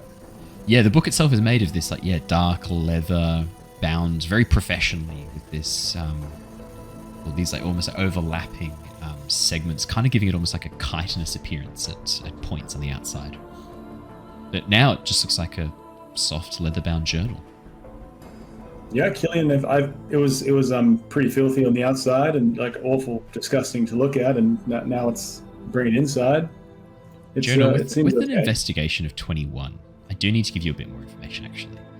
Sure. As you look through, this is a wizard spellbook. A young wizard learning how to be a spellcaster. A lot of the spells start off quite simple, and there are notes in the margins where this wizard has experimented, has practiced, has learned, and has changed how they do some of the spells. In fact, one of the spells, the light cantrip, you can see that they've adjusted it a little bit and made some changes to how they cast it to give a much brighter, more focused beam of light rather than this overarching, emanating light from all sources kind of approach that it looks like they've been learning originally. Whoever this wizard was, this young mage, they've demonstrated an aptitude for magic, a natural aptitude. The complexity of the spells increases very quickly as the book goes on, as the journal goes on, and you can see in the margins the experimentation has increased very quickly. With an investigation of 21 as well, this book is a lot older than it looks. A lot older. Whatever the magic that is bound to it does, it also keeps this thing looking timeless. But now that you're inside this field where magic no longer operates and is no longer able to penetrate. You can see the leather cover of the book very subtly just starting to age, almost as if time is beginning to catch up to a little bit. You can see where some of the pages are just starting to yellow at the corners, the outer leather binding. It's slow. It's not gonna be destroyed in a matter of minutes. It's not decaying on you. This is gonna take hours. But it does look like whatever was happening outside, the magic was preserving it. Now that you're inside the tower, this book, time is catching up to this book, this journal, quickly. I'm going to go to one of the rear pages of the book, and just on probably a 2-inch by 2-inch corner, where it looks like there's no information written there, I'm just going to tear that square out, 2-inch by 2-inch square. Yeah. And wrap that up in cloth and put that away. Yeah. Tear out a small corner of the book. The all right, page guys, just rips. Sorry, you go. Great. Yeah, you go. Great. All right. There was an aspiring wizard who used to have this book. They could just play with the spells. They just improve them in kind of fun and interesting ways. So whoever had this, it's really old. They're pretty powerful.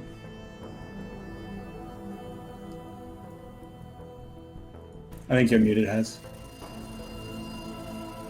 Yes, I was. Oh, we should keep our eye out for this Sergei von Zarevich if his relative is still around, and it's possible he is still around, or it could be a long descendant, maybe. Who knows? All right, should we just keep on going then? Yes. Sure. Shall we go inside the tower? Theodore, as you begin approaching, getting ready to head inside the tower, could you please make me a quick wisdom saving throw? Oh, yeah. Just a quick one. Is this a spell effect? Yes, this is a spell effect. I get advantage. You do get advantage. Thank God I get advantage. Suck it, Owen. Because you are a Setir. Natural God, 1, 8. So happy for the advantage. 17. Theo, as you step up to follow Jonor inside the tower, for a brief moment, movement catches your eye in your peripheral vision, and as you look up, you see a body suddenly falling from one of the upper floors of the tower as if it had jumped out the window. Your body.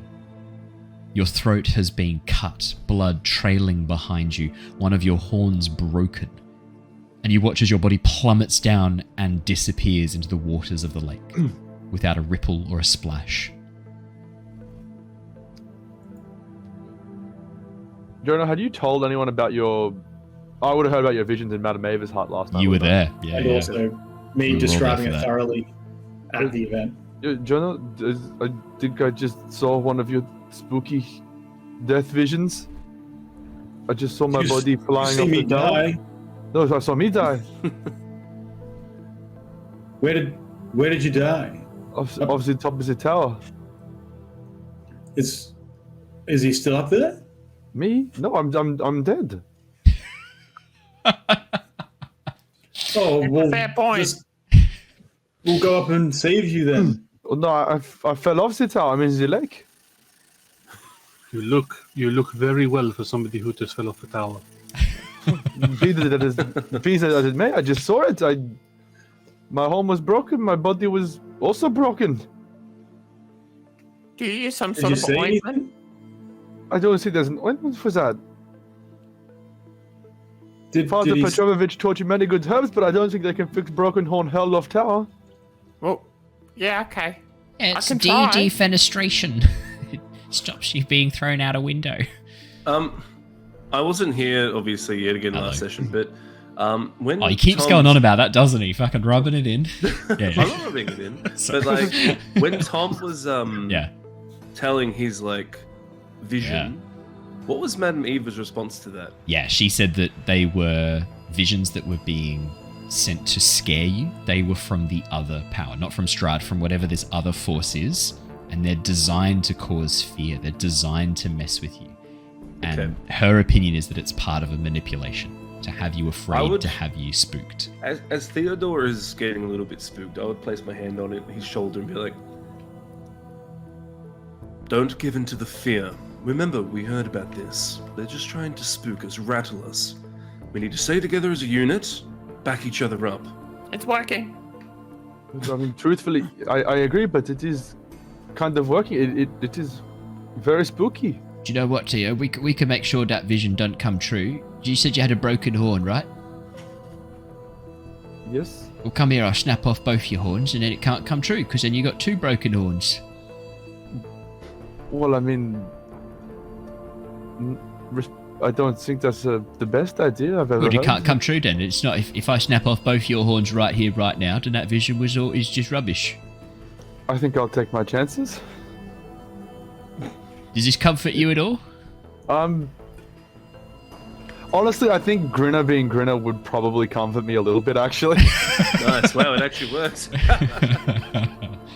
Damn it. I know that's not what I was... Damn it. No. A bit of the familiar. It is. I was like, what would Raph say? The absurdity kind of snaps you out of it, really. Yeah, that's 100% what Raph would say at that moment. Be like, oh, no, just snap off your other horn and then it can't come true. There you go, problem solved. Yeah. It gives you a much more rational problem to deal with rather than... Yeah, Grinner gives you an immediate problem. Yeah. a very physical, immediate problem right there. No, Grinner, I do not need my horn snapped off. I am fine. Let's just get in here. Let's work out what we need to do in here, and I guess we could also like change clothes or like change what you were wearing. That probably is a bit simpler than snapping off a horn. Yeah, I'll take off my tunic. It is apparently doing very little to cover up anything anyway. For those of you who might be confused by that statement, you need to go and check out the character art for Theo again. I only just realised when we were playing the intro how skimpy I made Theo's tunic. It does not leave much to the imagination. Yeah, so if you it's a good reason to come and check out the character art in more detail. I just wanted to focus on your goat legs so much that I sort of didn't cover up much else. We're a bit more liberal with dress codes in the Fey realm. Yeah, exactly. So, let's get in there, boys. And Tisla? I walk in. Perfect. As you head inside the first floor of the tower, as I described, you can see that the area is very much decrepit. It has not been cared for very well at all. The statues that stand to attention, ready to hold the chains, don't move or react at all, much like normal statues as you step in. In the center, you can see the platform is currently lowered to the ground floor. Is there anything else on this floor that looks to be remotely interesting? Do you want to make me a perception or investigation check, please? Theo. I do.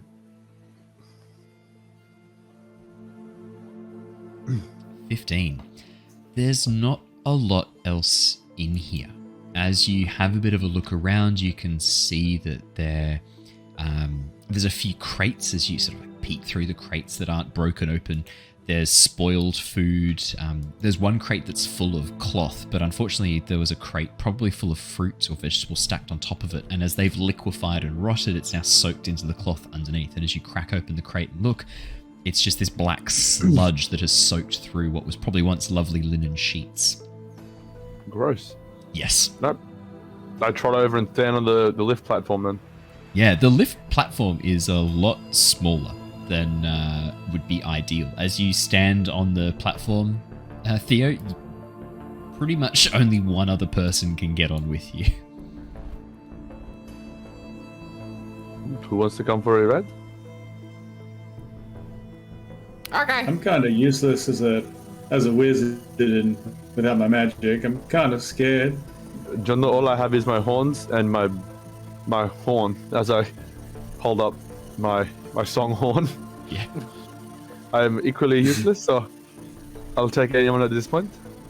I can protect you if you'd like. Otherwise, Killian's bigger and probably better than I am. He's got a big sword.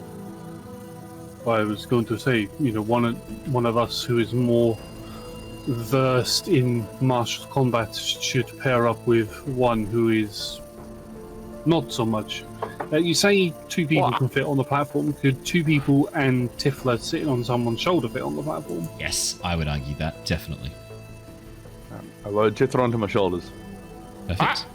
Okay, so... Alright. Okay, I'll do this first, actually.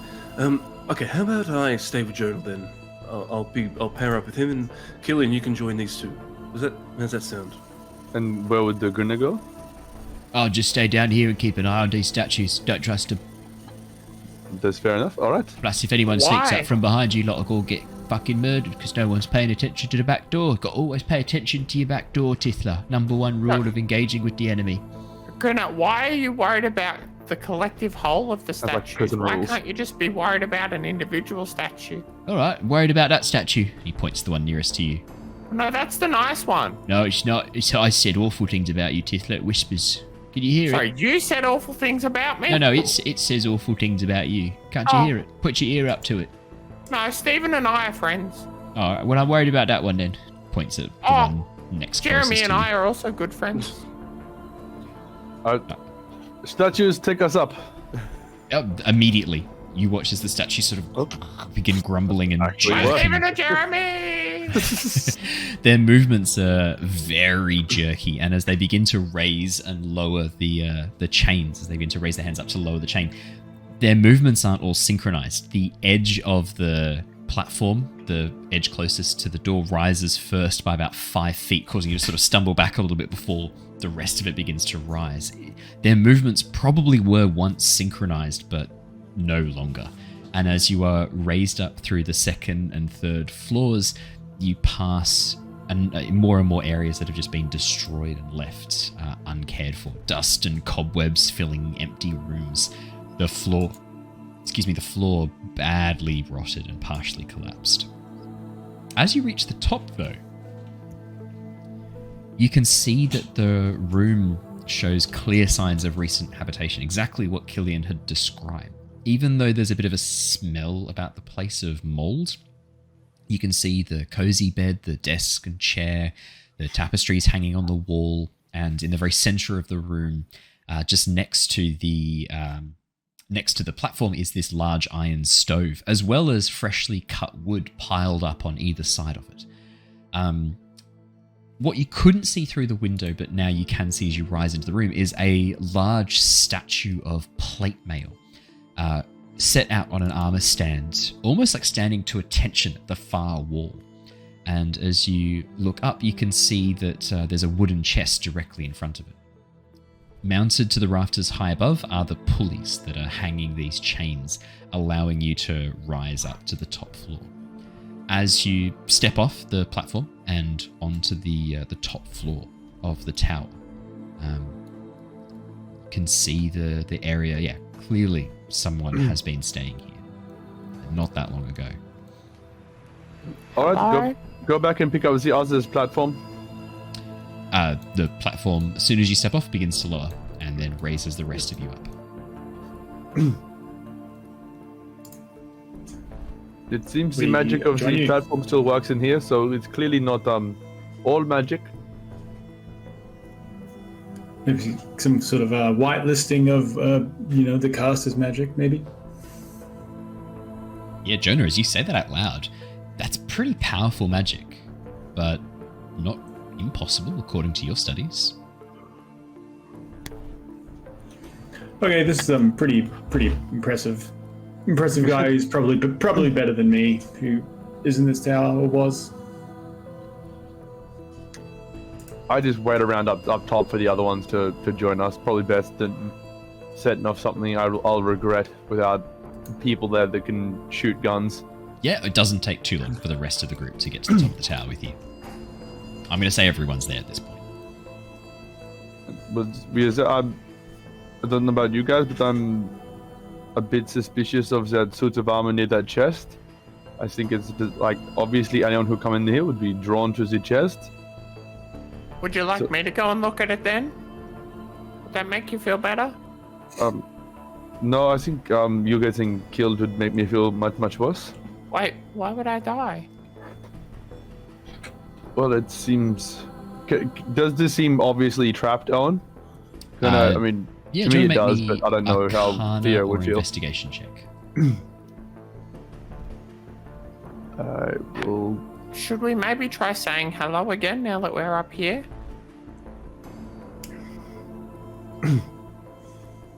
15 for your perception. No, I rolled 20 for Arcana. Oh, why aren't you coming through, you son of a bitch? There it is, Arcana. Yeah.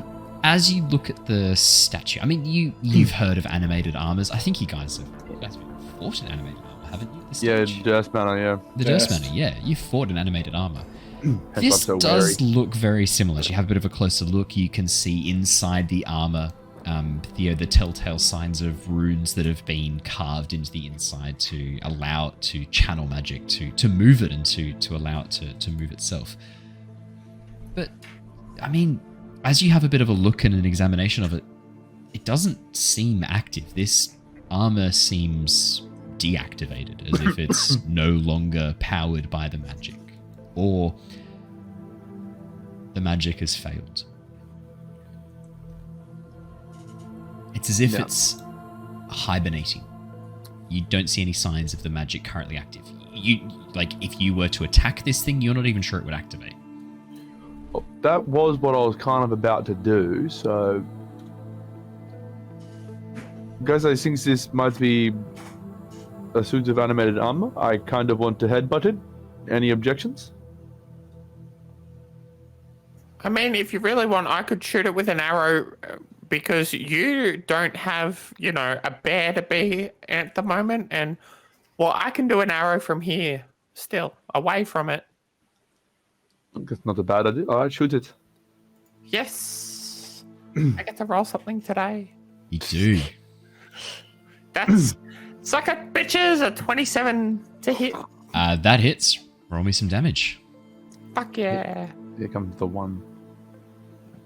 That's a 10. 10 damage. Piercing damage. Tithla, as the arrow slams through the plate mail, the armor shifts slightly as a result of the force of the arrow, and then falls still.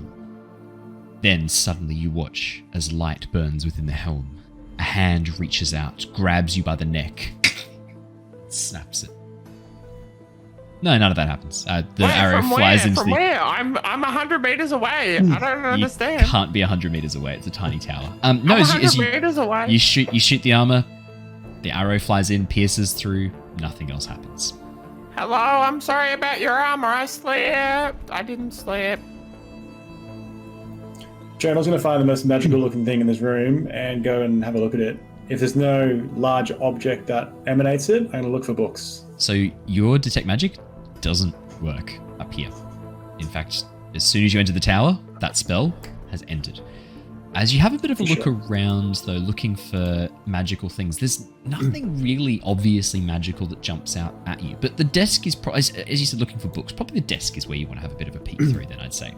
As you have a bit of a look through the desk, you can see that there is what looks to be almost what was probably once a journal, but it has been destroyed by water damage. The desk itself, even though it's being placed underneath this window and the area is being tidied up, the window has a small crack at the bottom and water has seeped through recent rains and ruins this journal.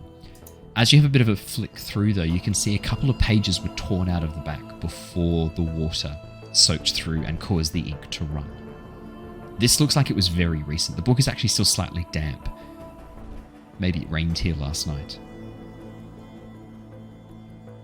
Okay. Do I recognize any depictions on the front of the book, or just? It looks like a personal journal, small leather-bound journal. It just looks like someone's personal journal. For sure. Nothing really going on up here, guys. Want to go up again? Is this the top floor? This is the top floor.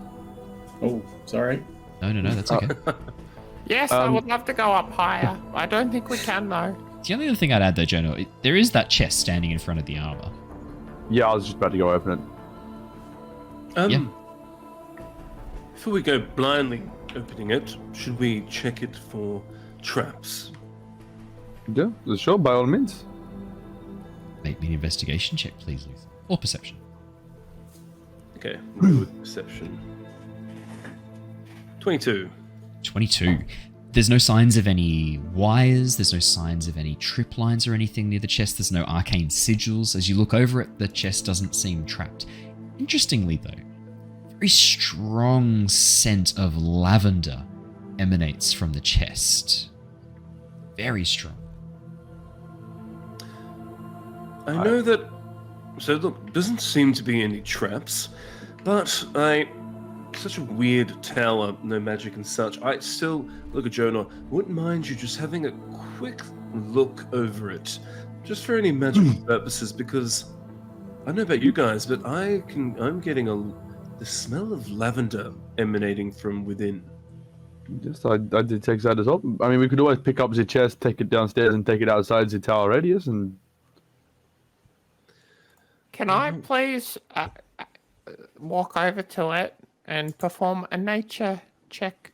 On the because chest? Of the lavender smell. Yeah, absolutely, Tifla. Yeah, cool. I'd say nature or even medicine in this case. I don't think it's going to matter with the nat one. Tifla, natural 1, 6. This chest is actually, it's been carved from the wood of a lavender tree. You've never seen a lavender tree before, but you're very confident that they do exist. I mean, where else would you get lavender from? Of course. The lavender tree is a beautiful tree with bright purple leaves, very thick, strong aromatic wood. Well, I know lavender. Yeah, exactly. That's where you get lavender from. It's Lavender a lovely lavender. Yeah. But it just makes sense. I guess I've only ever seen baby lavender trees. Exactly. Yeah, you've only seen saplings.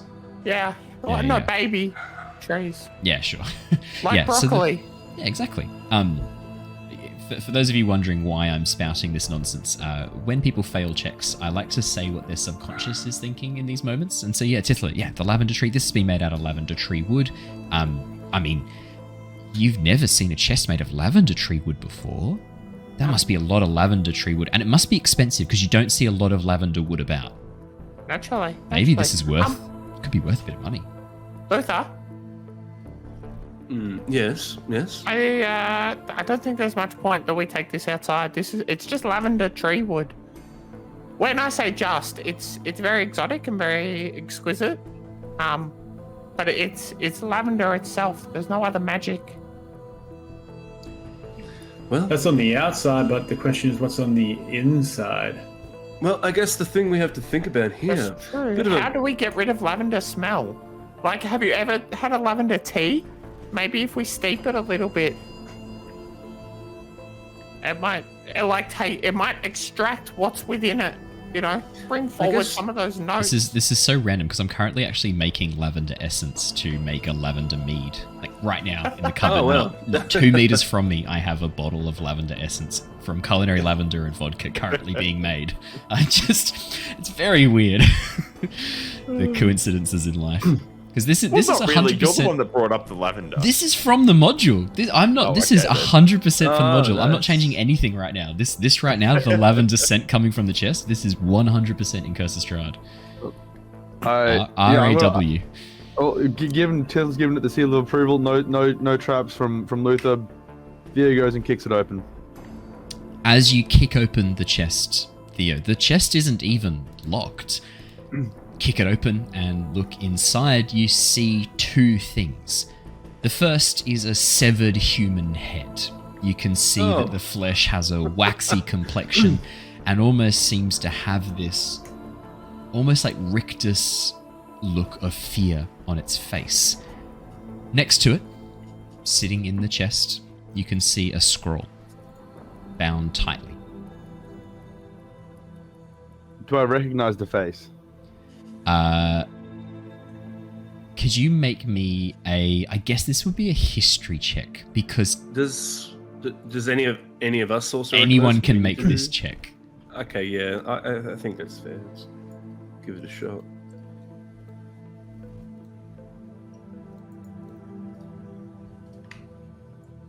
I don't.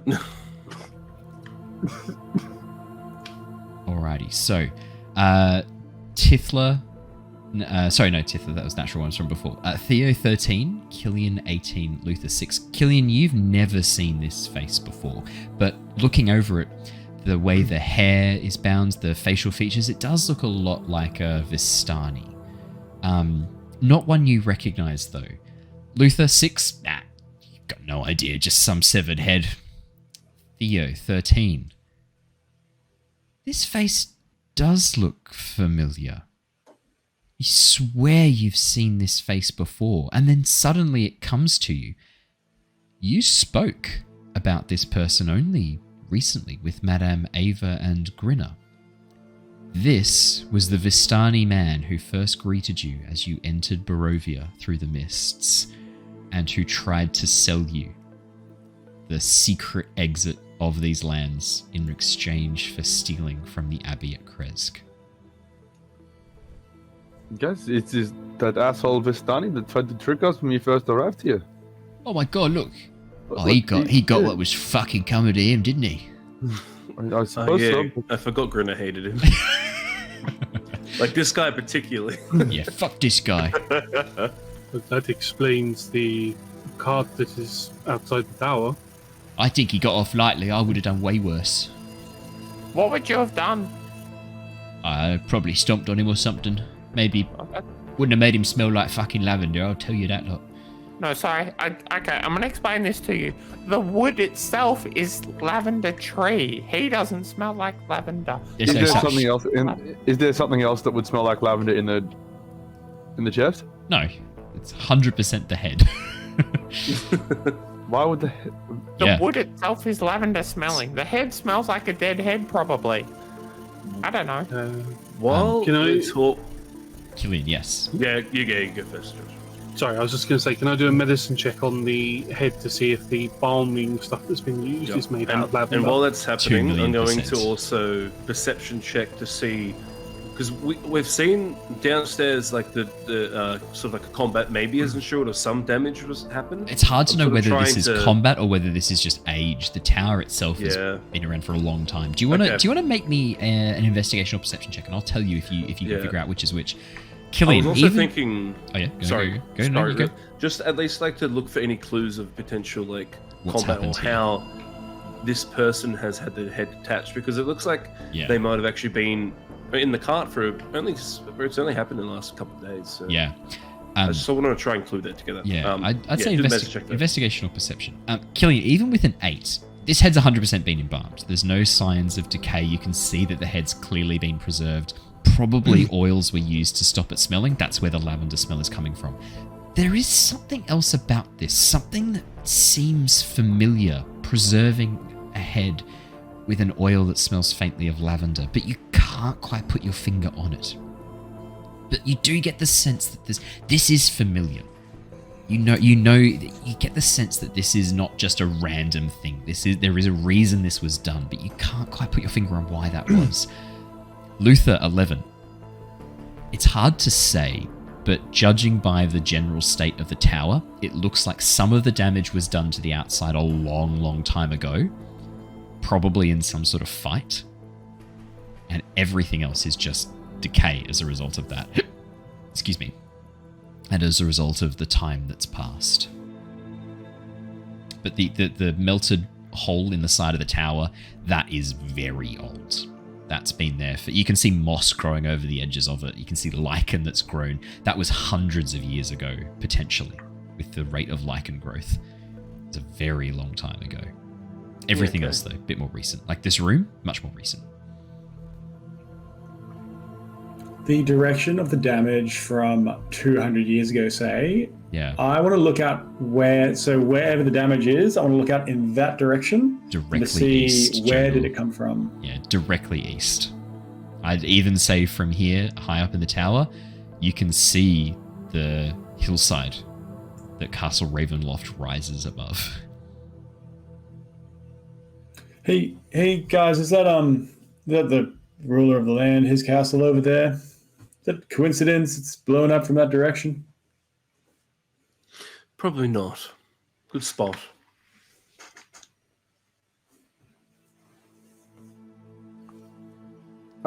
Well, I would grab that scroll that was in the chest as well. Yeah, do you look at it or just grab it out and have a look?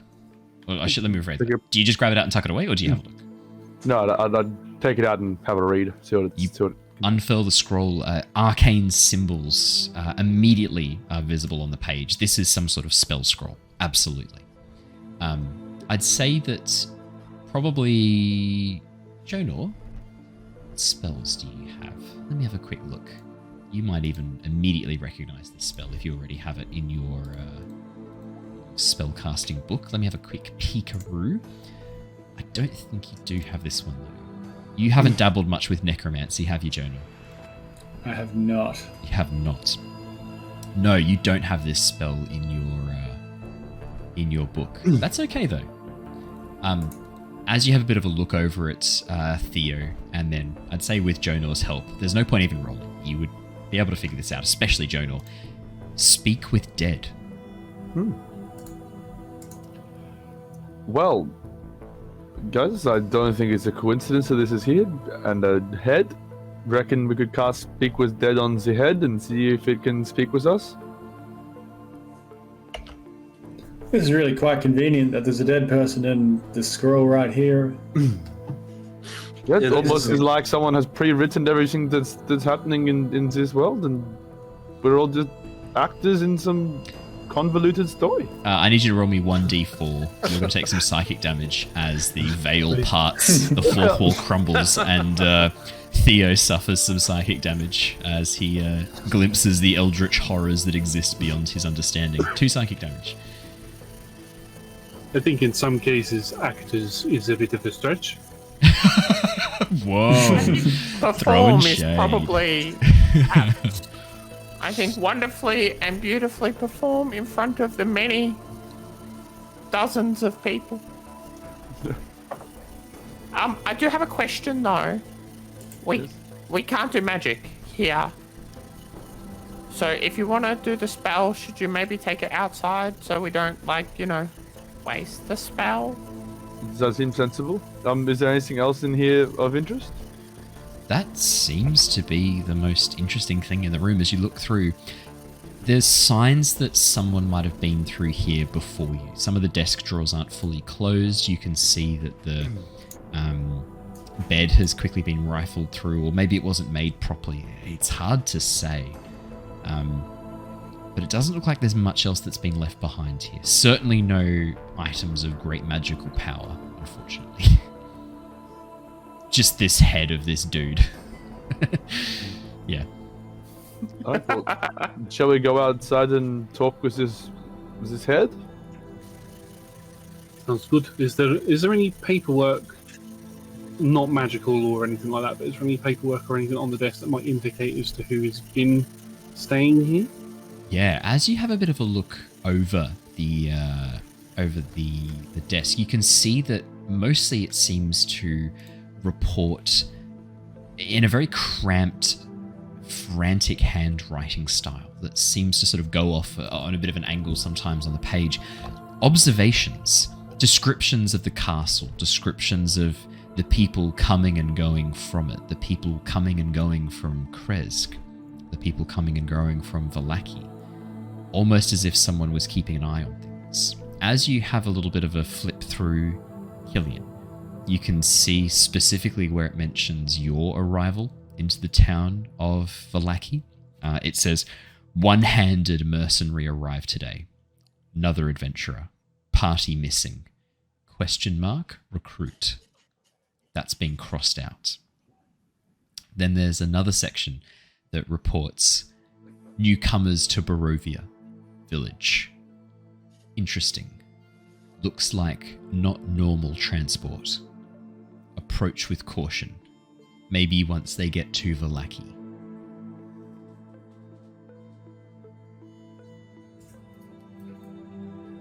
Is there any mention? Go on. Is there any mention of the previous party we were looking for? You have a bit of a search through, Jonor. Do you want to make me an investigation check with Killian? Yeah, Killian and Jonor together kind of like look through. The only other thing I'll add as well really quickly, Theo and Tith would both notice this. that smaller bed at the foot of the large bed, this sort of like almost like a dog bed or a nest that's been made. The two of you with your passive perceptions immediately notice white fur that's been shed in the bed. But I mean, not to draw too many conclusions, but we did meet a man with a big white dog recently in Vallaki. Titha will go up and do another nature check to see if she can identify, recognize. Can I give help action too? You can if you want to, but I don't think you need to. The 21. 21's fine. 21, baby! Titha, yeah, this is 100% wolf fur, and interestingly, it even still has that sort of strange cold feel to it that the winter wolf had. That Rictavio and you rescued from the town, the winter wolf that Rictavio traveled with. This is Rictavio's friend Wolf. Did we ever follow up with Rictavio after we dealt with everything in Vallaki? This is Winter's fur. I don't think we did. You didn't. The last conversation you had with Rictavio was that you'd meet up with him when you could. Like when you could get out of town, you'd meet up with him in the woods and have a chat with him. But then shit went down. Yes, we completely forgot about the Rictavio. We were meant to meet him in the woods. How about we go outside and we'll do what we're going to do that we discussed. I gave him one of my signal whistles. Look, bit of a long shot, but I'll sound mine and see if we get a response. Long shot, but that's a good idea. Yes. He's a weird guy at my work. Good. Jonor, 24 on the investigation. Yeah. You pull out a page that details very similar descriptions to the two missing parties of adventurers that you're looking for. The Twin Moons and the White Banner, the two adventuring teams. The descriptions match almost perfectly. The notes describe both parties arriving in Barovia. It doesn't detail much about what happened to them, just that they arrived, that whoever it was who wrote these notes considered approaching one of the groups in the town of Barovia, but wasn't able to because of, and it says here, that fucking butler. And then the other group, the Twin Moons, when they arrived, it looks like they actually headed down to an area called Yester Hill. And you can see a note next to it where Rictavio has written, lost and certainly dead. I convey that information to the party. Where's a Yester Hill? Do we know that place? I'd say, Killian, you've heard of Yester Hill before, but Theo, you have as well. You were recently told about Yester Hill. But Killian, you would know Yester Hill is down towards the southwest. Actually, just south of where you guys are now. Couple of days' journey from here, maybe 2 days' journey. It's probably about a 2-day journey from here. I've never had a need to venture that far, but not far at all. Yeah, it's a dark place people have warned you to stay away from. Cursed land. It's a dark place people have warned me to stay away from. All right. That sounds very ominous and very original, straight from your mind. So one group went missing at Yester Hill. Did say where's the other one ended up? Doesn't even specifically say Yester Hill. Just says like they were heading in the direction of Yester Hill, lost and certainly dead. And just the trails off about the first group. No, into Vallaki and then no further from there. Well, did mention the butler? Maybe that was the lady Wacht's butler. Maybe they ran afoul of her. Or the Baron's butler. Was he Baron's butler? Yes. That was the first group didn't make it any further than Barovia, according to these notes. The town of Barovia, where Ismark and Irina were. Was there a butler there? Not that you guys encountered. Because honestly, that's not very far to make it. That's a bit shit. It's a bit shit. Well, it's not necessarily that they didn't make any further. It's just the notes don't detail any more of their journey. But maybe the priest killed them? Maybe if they drunk that solar poppy / valerian root tea, it would have maybe got knocked out. Well, Yeah, that's solar lily. what party was it? What was it? The second party that went to Yester Hill and they were wiped out apparently. The note just says that the group that matches the descriptions of the White Banner were headed towards Yester Hill. Okay, so White Banner. So the other adventuring group would probably be the Twin Moons. Twin Moons, Let's just say it got to Barovia. Yeah. Interestingly, But so then we you know know that Warmth of the Rising to Sun, the the Tabaxi, was a member of the White Banner, and you recently heard a description Right. of a Tabaxi. Well, because I actually asked Killian here, and he said he actually had met the male Dragonborn Fenric Sagespark, I think. Yes. From the Twin Moons. So actually, we do know that they made it out of Barovia at least. Yeah. And they made it to Vallaki. And they were on their way to Krizig. And they're on their way to the Abbey, I believe. Krizig, so yeah. At least we can sort of account for their movements. The Yester Hill being to the south, is that anywhere near Argynvostholt?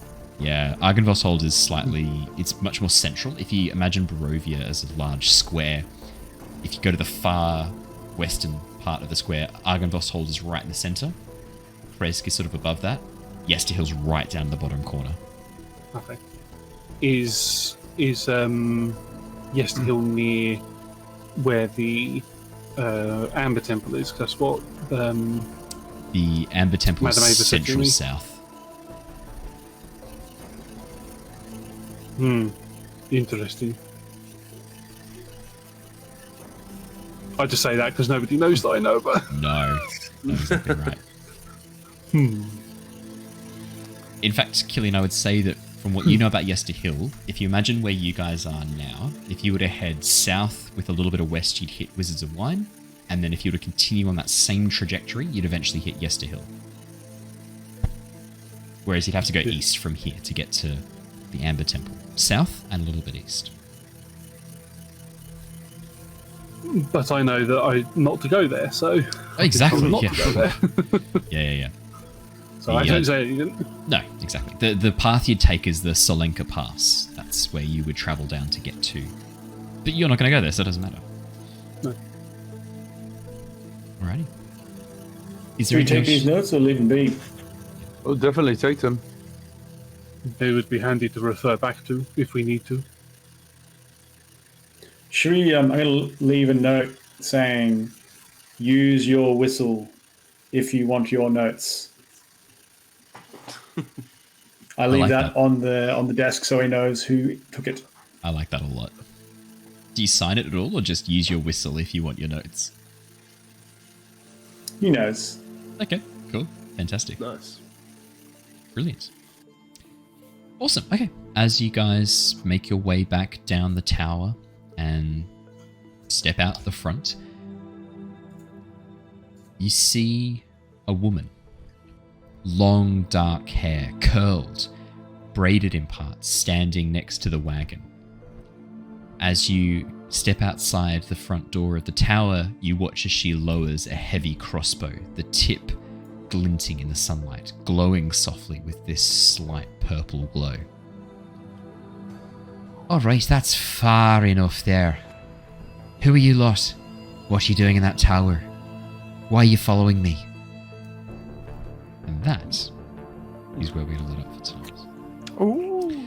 Nice. Thank you, everybody, for joining us. I always like to leave it on a little bit of a cliffhanger. That'll be a nice one to step into next time. Thank you so much for joining us. It has been wonderful to be back in Curse of Strahd. Now, we are not back with more episodes next week. I'm sorry to say you will have to go 1 week without Curse of Strahd applied directly to the forehead.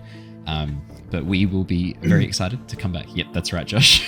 We'll be very excited to come back after that. So from all of us here, stay safe, stay well, have a lovely, lovely week, and we will see you all again really soon. Avatar Legends tomorrow night, Return of the Giants on Wednesday night, and if you're watching us on Twitch, stick around, because we are going to go and raid... Who are we raiding tonight, Josh? Corsairs Cove? I believe it's Corsairs Cove. They are live right now. Brilliant. I think it looks like they're playing Jackbox, so that could be fun. If they're doing audience participation with Jackbox, make sure you should stick around for that. I'll get that loaded up.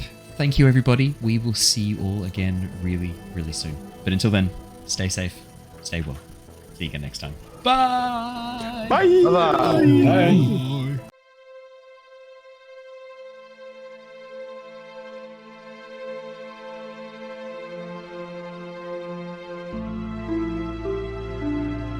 you.